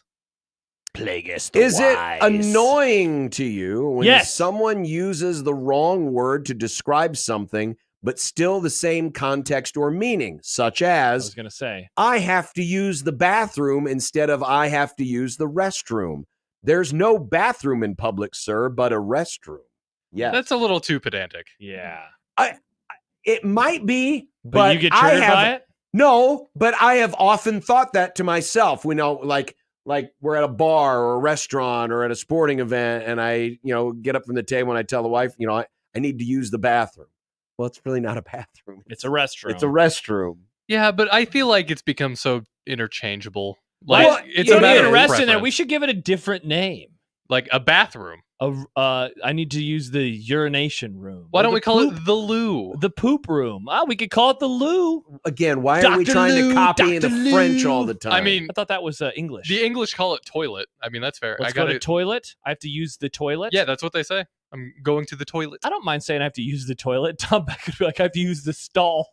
See, and I feel like toilet is a little more crass than just saying The restroom. wall. It really is. That's why. the floor. I don't everywhere. The The whole windows. day. See, he could have said the bathroom or the restroom. See, It made Carpet sense. in the hallway. I think it depends on my context, right? Like if I'm going to a gas station the at ceiling. 10 p.m. because I have to go, I'm gonna be like, hey, where's your bathroom? But if I'm at a fancy restaurant, I'd be like, excuse me, where's your restroom? It's like when you go somewhere and you say, what kind of soda do you have? Darth, Yeah. Darth, I feel you, bro. I feel you. I'm not annoyed by it, but Bro. I have. Do you say bathroom though?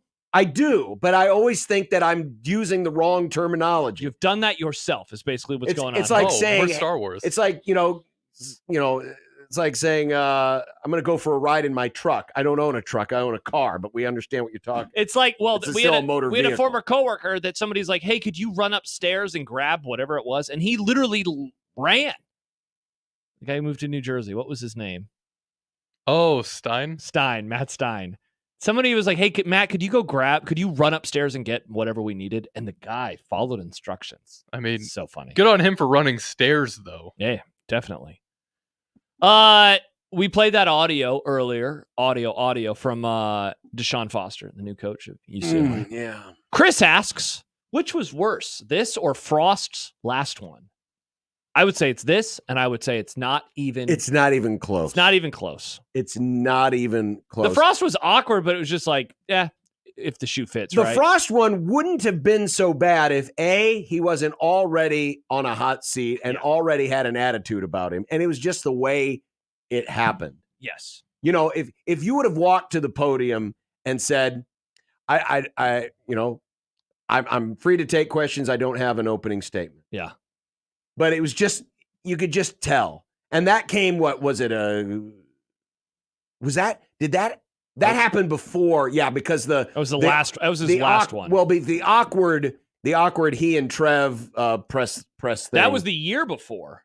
That was 2021. Oh, I thought that was 2022. No, that was the same year. No, it was the full year before. Well, either way, I mean, there was already so much dirty water under the bridge that, Frost wasn't going to make any friends. This is first time, an opportunity, and it's just he looks uncomfortable, which is like, look, I am horrible at public speaking. I wouldn't want to be up there, but you got to put your best foot forward, and he is not putting his best foot forward. But if you were going up there to talk, just do a quick jab because you're answering questions about the show, would you say, we're from Omaha? No.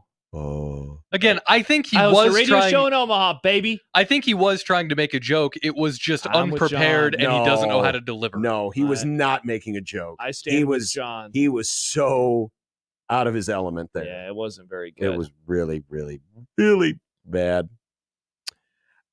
Steven wants to know. Hello, Steven. You know, the Royals have the QT sponsorship on their uniforms. Yes, the gas station. Home of restrooms. Which of the four major sports would look like a NASCAR jersey? Or just think of the Ohio State football helmet stickers can be replaced with sponsorship stickers. So he's saying, what other avenues can we put sponsorships on uniforms? Helmets. Can you imagine if the Ohio State Buckeyes sold the Buckeye stickers, and instead of the Buckeye, it was like a bunch of little logos, like insurance company logos. Well, so in golf, the most valuable property on a golfer is his hat, because you will see his face, which is always so bad. Because what if a golfer doesn't want to wear a hat? Well, then you got to, because they're paying you money. So along those lines, in football, it would definitely be the helmet.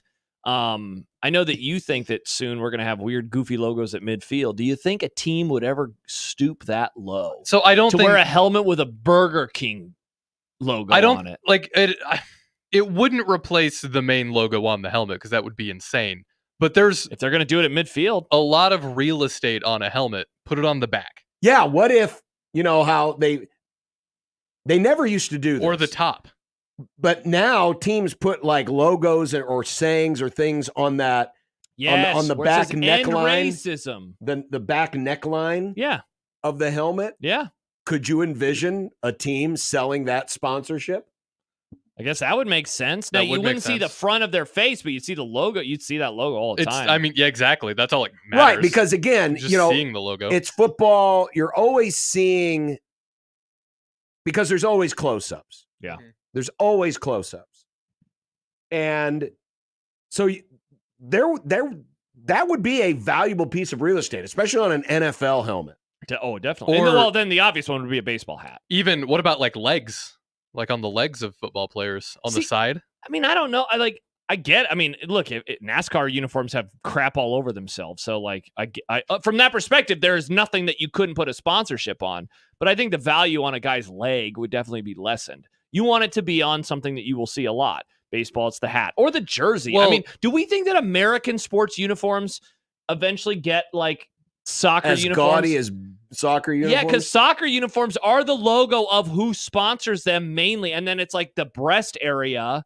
The breast! Well, that's what the logo is of the franchise. Even in NASCAR, you have very small sponsors that you can't necessarily see on TV. So that could go to any other real estate that maybe doesn't get as much or close camera time. Is the question here, will this happen, or is it just like, where could you put sponsors? I'm taking it as where could you put? Oh, yeah. The answer is literally anywhere. Yeah. Yeah. I mean, certainly the NFL, I'm kind of surprised. Practice jerseys have stuff right on their chest. The NFL eventually will have sponsorships Yes. on the jerseys. Will it ever get to a point where it looks like, soccer? It's Kyle Larson's, racing suit? No. Not in this country. Unless it's, I don't like to use the word lesser, but I know what like minor league sport or just not one of the big four. I don't remember off the top of my head right now, but does the NFL have sponsors along sidelines, kind of like what baseball does? Like they have the screens. Baseball has those screens on the sidelines, or there's advertising in stadiums, but it's not on the field. And I don't. Could you see them doing something like superimposing, like what they do on mounds in baseball? Well, they do on the field sometimes. Yeah. By the way, we just got a text, John, from the 402. NHL replaced logos on their helmets with ads. Don't say it won't happen. The difference is, and I'm looking. Did they? I didn't even know. And NHL helmets are not. They're not like. They're there for protection. They don't seem to be there in terms of style, except for like goalies. Whereas football helmets are protection. We literally call it helmet games. They are a part of the uniform. NHL you didn't have to have helmets on for the longest right. Yeah. time. It's part of the culture. They haven't. The goalies have sent, it used to be goalies didn't even decorate their helmets. Yeah. Goalies are about the only ones on a hockey team that usually decorate their helmets. Usually it's, it's not like, the iconic Edmonton Oilers hockey helmet. Yeah. They do have logos on there of the team. Yeah, I had no idea that they were sponsored. It's not like a prime identifier, like a baseball cap or a football helmet. Yeah, again, it's there for protection is all that they're there for. Yeah. Aaron writes, if your team was guaranteed a title, but in exchange, you can't watch a single second of football the following year, would you take it? If so, how many years would it take before you didn't take the title? No, never. I'm not. You've already won a Super Bowl. People forget I have won a Super Bowl. It would definitely change my relationship with the job. Shut up, John. No, and here's why. Forget about whether I've won one or not. The whole point. I thought you didn't even like football anymore. The whole point of being a fan is to enjoy its entertainment. But you wouldn't have to watch it the next year, he's saying. So you win the Super Bowl, and then you just take the next year off. But again, you watch football for the entertainment. You watch sports for the entertainment. No, why would you want to take a year off? I'll take it. That is ridiculous. I want to watch my team win a championship. So are you able to But you want to watch the sport. You want to watch your team. You watch it when they win it. It's the next year. I know, but you're willing to take football off? For a title? John, it'd be like the third happiest thing that's ever happened in my life. I guarantee you would not take, if it actually could happen, you would not take that deal. Yeah, well, part of it, I wouldn't want to, because then I would know that I'm guaranteed a title, where it's like, the cool part about winning, in theory, is that it you get to enjoy it as it happens, and you never know if it's actually going to happen or not. So if you guarantee it to me, it's like, the ending of the movie. I've never, the point of this is you watch these for the entertainment. I think you're taking it way too literally. It's just, would you want to take the season off or not? No, of course not. Okay. Never. Yeah, I'll take it. I want a title. You can read more books. Yeah, sure. I'll take my Sundays. It's the only way you'll ever get one. You're a jerk. But you're probably right. Jeremy says, going back to the restroom, bathroom conversation, have little kids and you just start calling it a potty all the time. John, do you have to go potty? Go to the potty? And Chris emails in, potty pilled. Wait, what? You were terrible at public speaking, but have chosen a career where you literally speak to the public every time you work. This is easy. Different. It's way different. This is different than giving a speech. I don't like speaking in front of 15 people.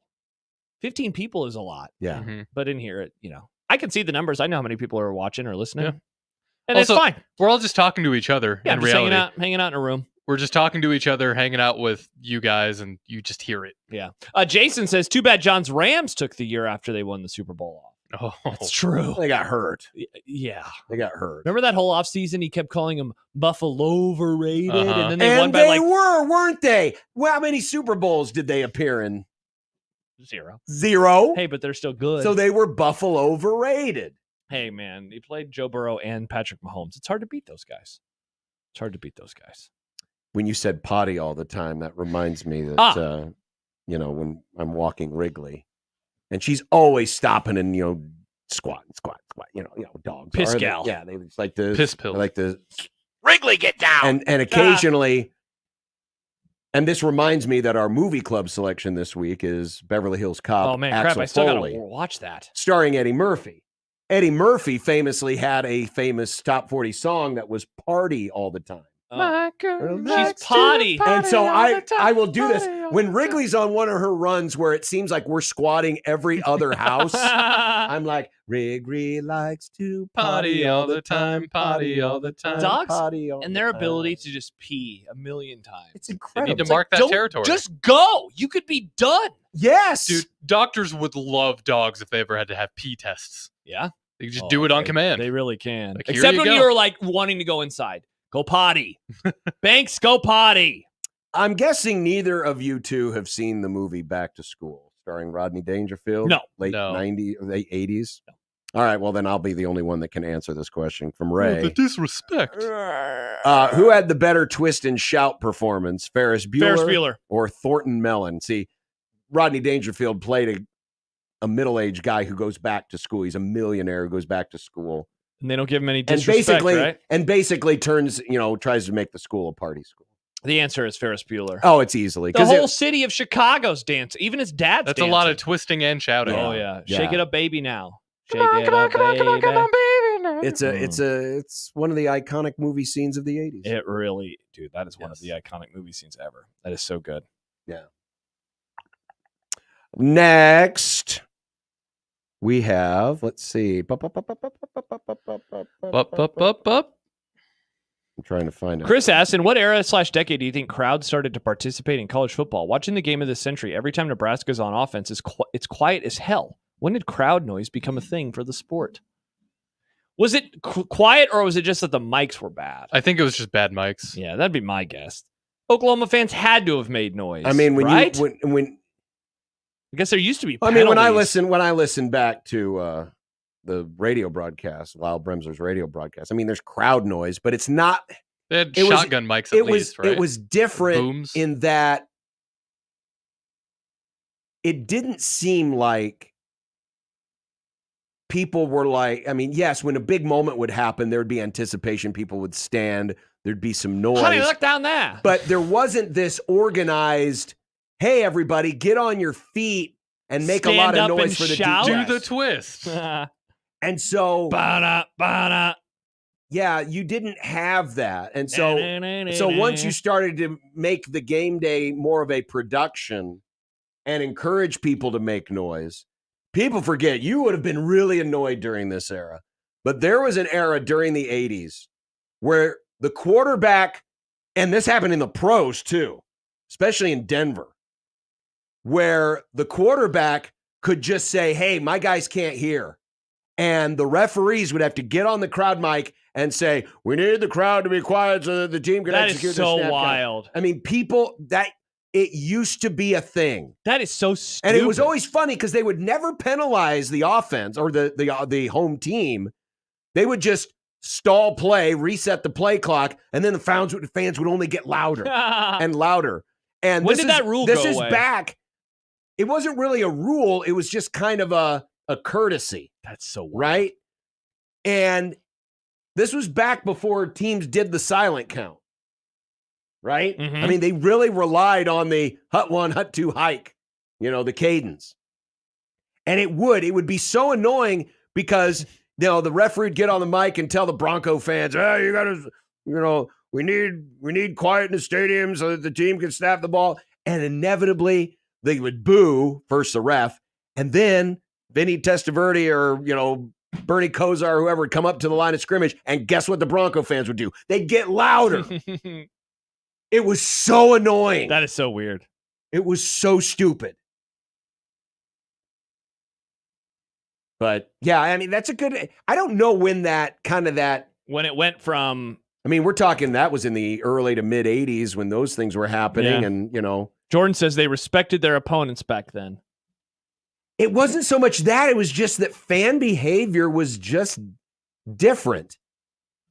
And I'm not saying this is a value judgment because you just there's famous episodes of fans storming the courts in basketball and fighting. Yeah, exactly. Google, I can't remember what year it was, but I think it was from the early 60s, Missouri-Kansas basketball fight. Yeah. Where it's basically the Malice at the Palace on the court. That's not with good. fans on the court. That's not good. People like to get So belligerent. it's not like we haven't had belligerent bad fans, but just the whole idea of, getting into it and trying to exert your influence on the game is. And now people take pride in that. Yeah. Yeah. Yeah. Yeah. Yeah. Yeah. All right, coming up next, we got to get to Matt Rule. Matt We've got Rule. his press conference for you where we will react to it coming up next on 1620 The Zone.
The harder you get coached, the more we have to then coach. The only one who could ever reach me was the son of a preacher man. We're going to absolutely murder you. I just think grass is better. Our kids, they're on an iPad nowadays. They're on their phone. They're doing something, and there's just not a lot of frustration in their everyday lives. It's 4th and goal every single day in our building. A lot of times coaches will say, like, hey, we're going to keep it vanilla. We're not doing that. It's painful right now. It's painful. It's painful. If we die, we die. It's Matt Rule, who was at the podium today at Big Ten Media Days. Let's go there now and pretend like we're listening to this live as if it would happen. Oh, sweet. Enjoy. Good afternoon. Thank you on behalf of our team. I appreciate everyone covering us. Thank you to Commissioner Petiti and the entire Big Ten staff. Good afternoon. Thank you on behalf of our team. I appreciate everyone covering us. Thank you to Commissioner Petiti and the entire Big Ten staff. Welcome to the 4 new teams, especially UCLA, who I spent some time as a student at. So UCLA is always near and dear to my heart. So welcome.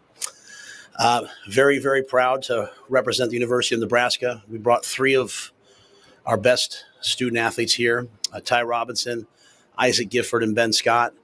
If you'll just allow me for a second, we brought them.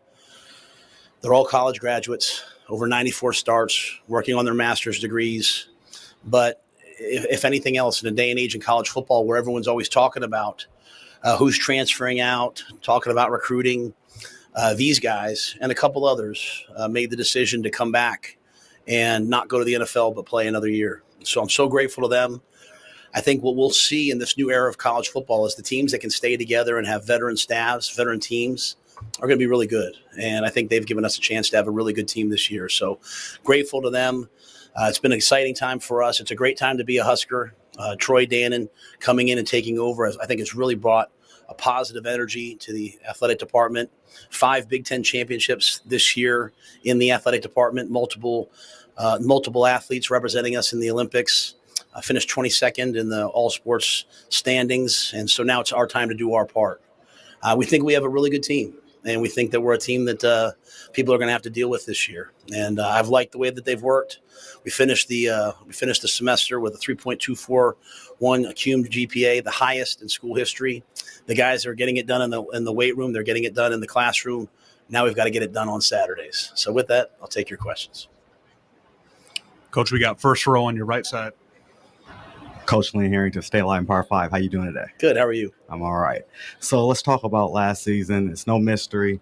Nebraska at the Big Ten with 16 interceptions. However, it's year 2. How do you see the offense evolving under Scott Satterfield, and now that you have players like Dylan Raiola in the roster? Yeah, I thought last year, we played 3 quarterbacks. I think when you go back and look at a lot of things that happened, a lot of guys did do a lot of good things. It's obviously overshadowed with numbers like you said. But, Marcus is a coach that I trust and believe in. We brought in Glenn Thomas to be the quarterbacks coach, who we have a lot of history, the 3 of us together. And we have a lot of skill. One of the things that happened to us last year is, a bunch of our receivers we were counting on early got hurt. 2 of our tailbacks got hurt. A couple of linemen got hurt. And in the midst of that adversity, I'm always looking for hey, how do we get better? And we put the Jalen Lloyds in, the Malachi Colemans, young players. And by the end of the year, Jalen and Malachi were good players. So now we enter year 2, and those guys are a year older. Instead of redshirting, they now know what to expect. We have depth at receiver. We have depth in the running back room.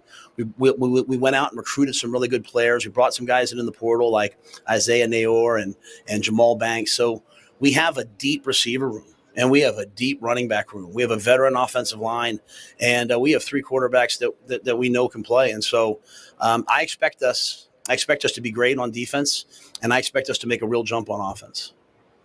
Last row on your right side. Hey, Coach. Trey Redfield with NTV News and Carney all the way here in the back. Wanted to ask about John Butler. How does his hire help take this defensive back group to new heights in your second year here in Nebraska? Well, John's a guy I've known a long time. And I think anytime that you can hire someone on your staff as a position coach who's been a coordinator, they come in with another set of eyes. I've had a chance to coach against John when I was at Temple. He was at Penn State. Obviously in the NFL, he was in Buffalo.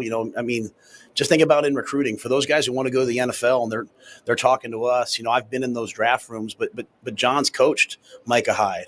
He's coached Jordan Poyer. He's coached top 5 secondaries. And so, it was unfortunate we had to change that late in the year, but we wouldn't have gotten John earlier. He was at a point where he was ready to get back in and start coaching. It just kind of so happened that I was on vacation at the beach about 2 towns away from where he was, so it was all pretty fortuitous. We sat down, and Tony White's one of the best coaches in college football. He's an amazing defensive coordinator. Terrence Knighton is an amazing defensive line coach. Rob Dvorak, excellent young linebacker coach. I think John will bring some experience, a second set of eyes, and a guy that the players can trust will make them better. Fifth row on your left side. Hi, Coach. Abby Harris, Go Big Red Cast. After completing your first season in the Big Ten, what advice do you wish you would have received? Well, one of the things about being at Nebraska, you do get a lot of advice. I mean, Coach Osborne's there all the time to help. Coach Solich is there to help. Coach Osborne tried to warn me about the weather. He tried to warn me about the wind, and I heard it, but I didn't. It was until it was like 30 miles an hour in my face that I was like, oh, Coach Osborne wasn't lying. I think the biggest thing I regret from last year was when you're in pro football, it's kind of quiet, and there aren't bands and things like that. The crowd isn't. And we started our first 2 games last year on the road in hostile environments. Minnesota, they did a great job. They had a gold out for their first game. And so just getting readjusted to the crowd noise and the passion of the fans in the Big Ten, the atmospheres we're going to have to go into, we have to be better on the road. And so I wish I would have taken that.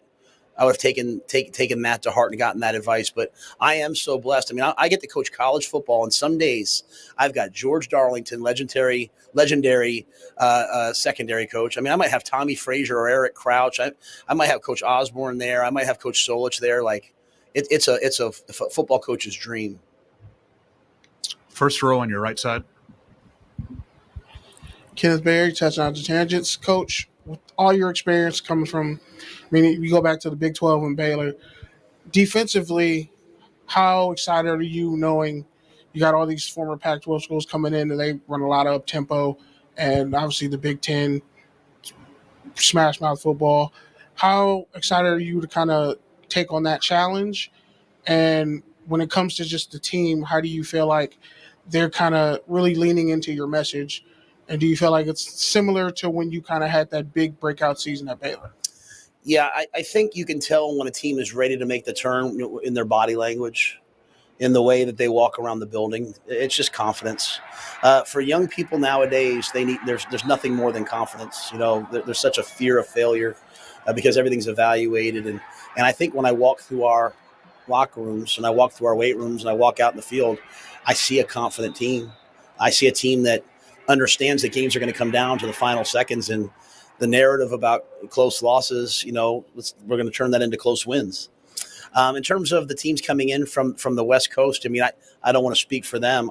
I do know that travel and weather are going to be real things in this new Big Ten. Having to play and then travel maybe 5 or 6 hours and then play again the next week. Those are all things that the best minds will find the best solutions to. And so we're trying to model everything out as we go. You might play one week and it might be 85 degrees, and you might play the next week up in Madison, Wisconsin, and it might be really, really, really cold. And so all of us have our own challenges. I'm kind of focused on ours, but I do know this. Deshaun Foster was a player when I was a GA. Lincoln Riley's one of my great friends in coaching. I've coached against him multiple times. I have a lot of respect for the University of Washington. I think Dan Lanning's a great coach, so I think it's only made the conference better. On your right side here, first row. Heather Dinich with ESPN. I hear this confidence from you, but also coming at a time when you do have to go to USC and you're going to play Coach Foster. How do you balance that challenge of being on the brink of something good with the timing of these teams coming into the league and the Big Ten, just quite frankly, being so much more difficult to win? Yeah, I think it's a great question. Like I laugh with Troy sometimes. Like if Haven Fields, our sport administrator, would have said, "Hey, I want to add USC and UCLA to the non-con," and I'd have thrown a fit.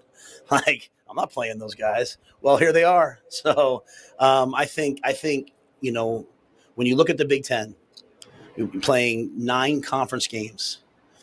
More importantly, playing 5 road conference games. Not every conference plays 5 roads. Most of them, some of the 18 leagues, they play 4 road games, and sometimes one's like a neutral site, so they play 3 where you have to go into someone else's stadium. We have to, in the Big Ten, we have to go into someone else's stadium in our league 5 times and duke it out.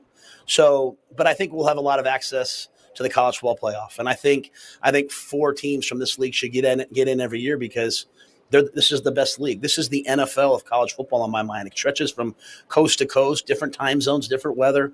That's not to diminish any other league. The SEC is amazing. These other leagues are great, but the challenge in the Big Ten is going to be really difficult. Travel, weather, and great teams. For us, we think every game's a big game because we're playing in it, and we want. You didn't come to Nebraska because you wanted to play an FCS slate. You came here because you want the challenge of. We get to go to the Coliseum and play football. How lucky are we? And so that's why you come to Nebraska. That's why in recruiting, like competitiveness is like my number one trait, because I want guys who want to prove it on the field, not anywhere else. On your left side, Coach. Coach Caleb Adams, Sports Philanthropy Network. 4 numbers, 3.241. You were the first coach to come up and talk about the high marks academically of your team. I want to give you a moment to talk about the importance of education, and I want to applaud you for being the first coach to mention that. Well, that's very kind, and I'm sure all my colleagues are very proud of all the things that they've done academically as well. I'm the son of a high school teacher. My dad's a teacher and minister. My mother gave her life to working with women. We lived in New York City, and football has brought me so much. Football brought me a bachelor's degree. It brought me a master's degree. I was on my way to my PhD and then got lucky enough to get a coaching job, and this is my passion. So we're proud of the players. We have 20 graduates heading into the season. We'll have 10 more in December. So when we go to our bowl game, we'll have 30 college graduates on our team. And so at the end of the day, we all want to win. But if you don't have a purpose that states that we want to raise great men, that we want our players, I want our players someday to look back and say, my life is better because I played at the University of Nebraska and I played for those coaches. And I can think of no better way of doing that than education, followed closely by community service and giving back. So we're going to try to win on the football field and off. We've got one final question on the back right. Hi, Coach. Kylan Mills with the Big Ten Network. Great to see you. Something you've said is that it's a priority this season to address the turnover margin, minus 17 last year. It's been an issue that's plagued this program beyond just that. Just curious, as you look ahead to fall camp, how do you try to address that, and where do you start in trying to shift those numbers? Yeah, it's a blemish. It's nothing I've ever done before to be minus 17, right? And we gave the ball away 31 times. We only took it away 14. So both sides have onus, but to give the ball away 31 times, and our season would have been different had that not happened. The great news is then when you look back at a season where we were 5-7, and with 2 games left, we were still in the math to get to Indianapolis, and you have something that outrageous. You understand that, hey, if we just fix 1 or 2 things, we can be a really good team. We don't have to do an overhaul. We don't have to fire a bunch of coaches. We don't have to change the offense and defense. We really just have to win the turnover battle. And so I think anytime you want to seek change, the first thing you need is buy-in. I think by the end of the year, our players truly understood that, man, we have to protect the football and we have to take it away. We've practiced it. The thing that I've tried to do is, I want to be a lifelong learner. I'm in Texas this past week at coaching clinics, and I'm sitting listening to coaches talk, high school coaches, college coaches, about the way they're doing things, because we have to find a way to go from minus 17 to plus 7. We have to find a way to get that done. And so we're going to practice it. We're going to coach it. We're going to, allocate playing time based upon who protects the ball, but also who takes it away. And but I think the buy-in came from our players early on. They recognize we need to do this because we have a really good football team. And you know what? If you turn the ball over 3 times, you're probably going to have a close loss. The close losses at Nebraska are not an affliction. It's, we don't need to get out a voodoo doll. We need to hold the ball properly and knock it out, make one more catch, have a little bit more confidence, and go make one more play and win a couple games. And all of a sudden, we'll be talking in a different tone. And that last answer right there is the reason why I am not looking at the Colorado game as some must win. If they don't, everything's going to fall apart. John says, go Buffs. Because Matt Rule, sales guy Josh, is not about letting the weird mental quirks get in the way. He's basically trying to do what Joe Madden, the greatest baseball manager who ever lived, did for the 2016 Chicago Cubs. And that is, forget all this ridiculous outside noise about curses, or just go out and do what you do well, what you've been trained to do to your very best ability. And the rest will take care of itself. And the results will eventually come. Again, he shows a lot of confidence in his program. Yes, he does. Every time I hear him publicly, and we talked about it yesterday, Joe Klatt audio that we had earlier this summer, now this, he will probably have one more maybe state of the program type press conference before. Will he have one of those before fall camp, or are we kind of done with those now? Because practice starts this week, right? It starts. Well, they'll always have the media availability. They'll have those, but I'm talking about like one more kind of in front of the local scribes, big picture. Here we go. I guess they'll have the game week presser, but now we're going to get into the nitty gritty, and so it won't be such grandiose questions all the time. But however many times more he does that, we're probably going to get a lot more of that confidence. I do think that is a really big strong point with Matt Rule, because even when Scott Frost tried to speak confident about the team, you never believed it. Well, yeah, I agree, Nick, because it always seemed like for him in the program at the time, it was like they were owed a good year. Yes. It was their birthright. Happer brought up something earlier where it's like Frost wanted to essentially get to step 99 and then you take it to 100 and then you're done. Rule loves step 1 and 2 and 4 and 12. He does. 20. He's a builder. He understands and appreciates and enjoys the process. He had something else that he said, we won't have this today, but in the sidebar audio session, where he basically said, I'm coaching this year like it's my last year. Because he's saying tomorrow is never guaranteed. And I am going to go out to have the most enjoyable season of coaching of my life. That is his attitude going into this year. Mm-hmm. Matt Rule did exactly what I asked him to do on Monday when we talked on this show. I wasn't here on Monday. About, he doesn't need to go out there and give us the hard sell. No. But just give us something good so that people will leave with an impression of, man, this guy's got something here.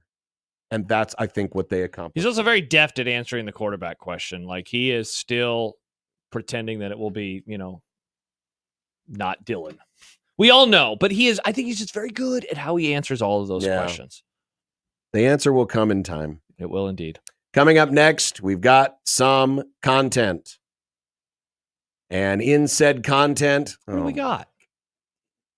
We got cocaine-laced sharks. Oh, cocaine!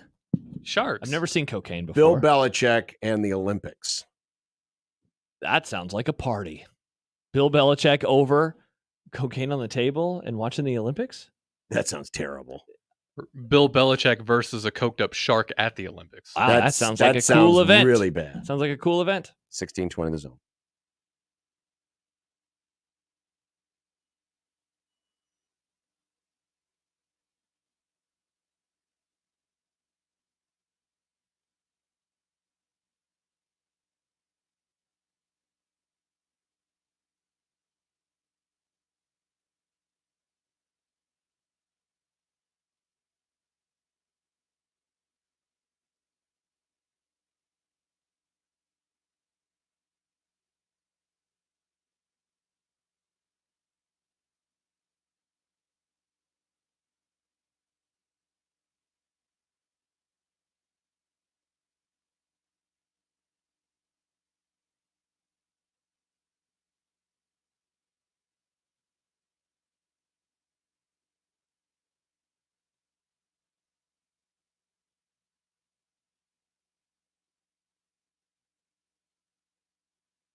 I made you some Unsportsmanlike content. Unsportsmanlike content. Unsportsmanlike content. Content that's unsportsmanlike. Nick's got a job to do. I do. Hey, I got a job to do too. Well, and it's hit. answer questions from Nick Grimm. Hello. Mike Trout returned last night, and then he exited after 2 innings because of a sore knee. Oh, no. What should we expect from the rest of his career? Well, first of all, I hope Jimmy Allen isn't out there listening to this question right now. Well, Don't even want to know his take on it. Mike, I'm afraid that we have seen the best of Mike Trout. I'm not saying his career is done, but I just fear that we're never going to get a chance to see him play a full season at full strength. I'm with you. Or as close to full strength as one can be playing 162 games. I sadly think that his career is done in the way in which his career had been going. I don't think he's going to reach that. You remember Ken Griffey Jr.? Guy was incredible. Got an injury, got another injury, and he just never reached those heights again. Sadly, I think that that's going to happen here. It's almost like an energy vampire came into his franchise, Sean Eichhorst? sucked all of his good mojo away, and then left and went across town to play with another team. Joe Madden? Kyle Shanahan said on the TK Show podcast that he offered Bill Belichick a spot on his San Francisco 49ers staff, but was turned down. Are you surprised that Shanahan offered, or are you surprised that Belichick turned it down? Both? I am not surprised that Shanahan offered. Why not? I would figure that any coach worth their salt would have kicked the tires on if they had a prior relationship with Bill Belichick, right? Not surprised that Belichick turned it down, though. I don't think that he, as much as he loves football, he's not going to be an assistant coach. Come on. I mean, he was a head coach for so long. We're not talking about a guy who, needed to go through the car wash of a franchise again. No, not surprised at all. No, I'm not surprised by it either, because you're right. Belichick's motivation for wanting to still coach is to set the all-time wins record in the NFL. Yeah. That is not accomplished if you're an assistant coach with the San Francisco 49ers. Mm-hmm. According to Bill Connolly, there are 16 teams that can win a national championship this season if things break their way. Take a look at his 16. Which non-obvious contenders like Georgia and Ohio State do you like the most?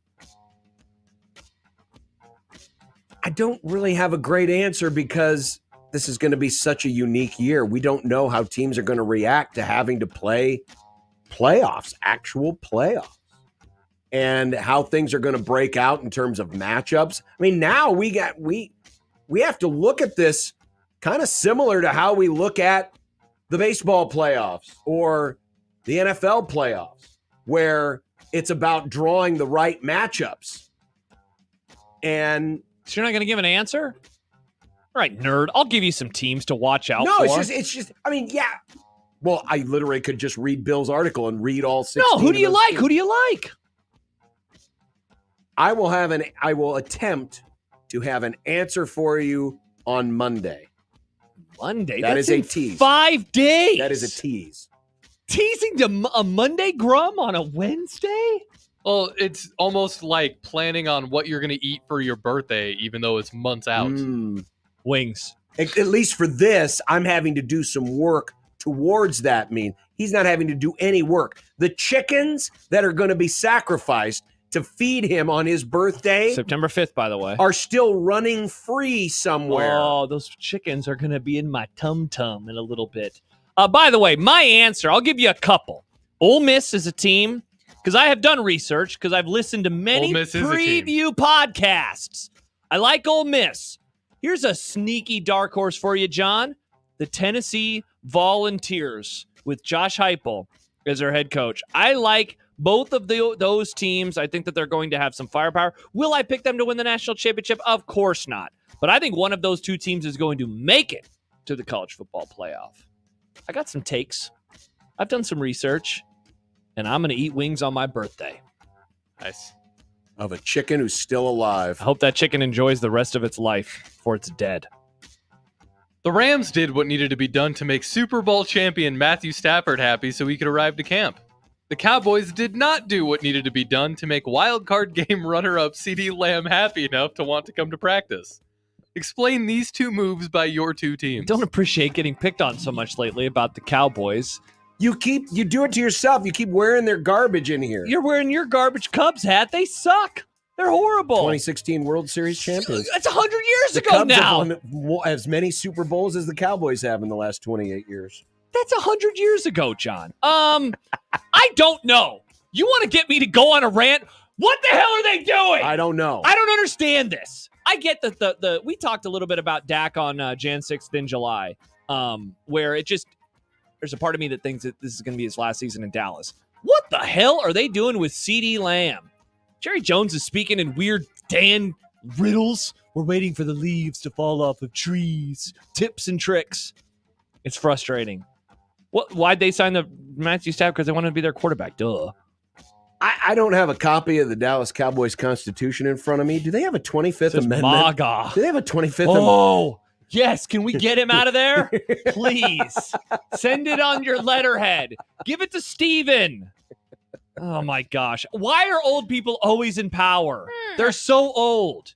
Give it up. Meanwhile, the Rams' old-ass owner, Stan Kroenke, apparently he hires, you know what he does? He hires the right people to run his football organization, and he leaves everything else alone. He works on the big picture Hire a issues. GM, Jerry. And that's why Matthew Stafford is happy again. He's in camp. He's ready to go. Hopefully his elbow doesn't explode. Greg writes, John is like the former Secret Service director. Won't know anything until days later when it comes to making picks. Yeah, that Secret Service director really struggled in front of the folks. It's almost like she wasn't good at her job. That's why she doesn't have a job. The Rose Bowl has requested that they remain on January 1st, even if that means they are locked into quarterfinal playoff games. Is the Rose Bowl intentionally diminishing itself just to keep their January sunset over the San Gabriels? Yes. Yes, they are. Isn't that wild? I They care about a sunset? As someone who is a traditionalist and has decried That's the changes, true. I will give them credit. We should applaud them. They're willing to become less. They will. To stay where they have been on the calendar. Think about it. And they're going to bank on the fact that we're still the Rose Bowl, and as long as Kirk Herbstreit is drawing a breath and he'll be broadcasting the games, that, they'll make a enormous deal out of it and we'll still feel like we're relevant. Think about it. So when you were growing up and then into my early days, it was always the Big Ten versus the Pac-10, and it was always January 1st. Then it was, and so you would have a national championship adjacent game sometimes. Then there were a couple of years, Nebraska played in one of them, where the Rose Bowl literally was the Natty.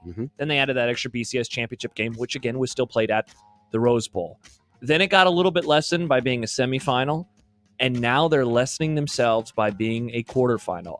You're right. Applaud them for tradition and for wanting to stick with it. But they're making their game less valuable in the truest sense. And here's the wild part. It will not be Big Ten, Pac-12 every year. I mean, first of all, Pac-12's gone. It will not be big. You can't guarantee that. This is not something that you can guarantee moving forward. Well, right? I think part of it is the Rose Bowl has always been comfortable. They've been fine if it's not for the national title. Yeah. And they put their money where their mouth is, man. Yes, sometimes there would be an undefeated Pac-12 or an undefeated Big Ten team who was in position to win a title back in the old days when we voted on these things. But the times where you had like a Penn State Miami, a Miami Nebraska, Oklahoma Miami. You think about the Orange Bowls or Penn State Alabama and the Sugar Bowl, where it actually was 1 versus 2. You never got those in the Rose Bowl, and they were fine with it. Yeah, because they could always just bank on the fact that, hey, we're the Rose Bowl and we're at the same time every year. Researchers have discovered cocaine at levels 100 times higher than normal inside the bloodstream of sharks in Brazil. What the hell are we doing here? So something had to happen with a drug deal gone wrong, right? Well, they theorize that, yes, people dumping their drugs into the ocean is the reason for this. That's amazing. Don't give cocaine to sharks. Everybody knows this. That's probably a top 5 animal that you probably shouldn't give coke to, right? Oh, that's a good top 5. Nick, if we wanted to steal a bit from the Connor Happer show, you could do bear Nick's is top one. 5. Okay. You need 3 more animals. Toucan. I bet they'd be mean. By the way, one of the good things I've seen this week on the For You tab The literal only good thing. There's been a few other Flat things. roof? I found out the news about Ron Brown on there. I think you said good news. Recently this week, a gambler at the Venetian Casino in Vegas turned a $5 side bet into $2.2 million. Wow. I should have bet with that guy. He was dealt a 7-card straight flush playing face-up Pai Gow. Don't know what any of that means, but congrats. Well, basically, he got basically Pai Gow is like an extended poker where you get drawn 7 cards. And there's tie. So he had the 7 of clubs, the 8 of clubs, the 9 of clubs, the 10 of clubs, Wait, the so jack this of... is one bet? This was a $5 side bet, and this was a progressive jackpot for the first person to get the 7-card straight flush. Good Lord. $5 turned into 2.2 mil. Shout out to that man. Shout out to that man. Coming up next, we'll probably find out that it was Rain Man that was there. He was counting cards. Nice. Good reference. Movie club movie. I've never seen it. Oh, that was before your time? Mhm. That was in Stibbs days. Right? Didn't we do that movie? Or did I watch it because it was a rewatchables pod? Maybe I did that. I thought we talked about it on the show. No, we did. Okay, I'm pretty sure we did. Yeah, okay. What's for dinner's next on 1620 The Zone?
When you knock us down, we're going to get up. And on the way up, we're going to bite a kneecap off. Crust is good on your pizza, not your ass. I will eat your ass first. He's tough as a Woolworth steak. And then it's going to take 2 more shots to knock us down.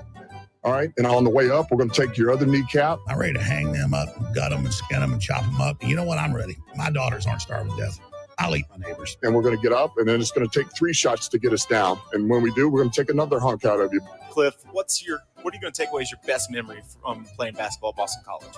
Probably just like going out to eat. Last night I had a very delicious chicken taco salad.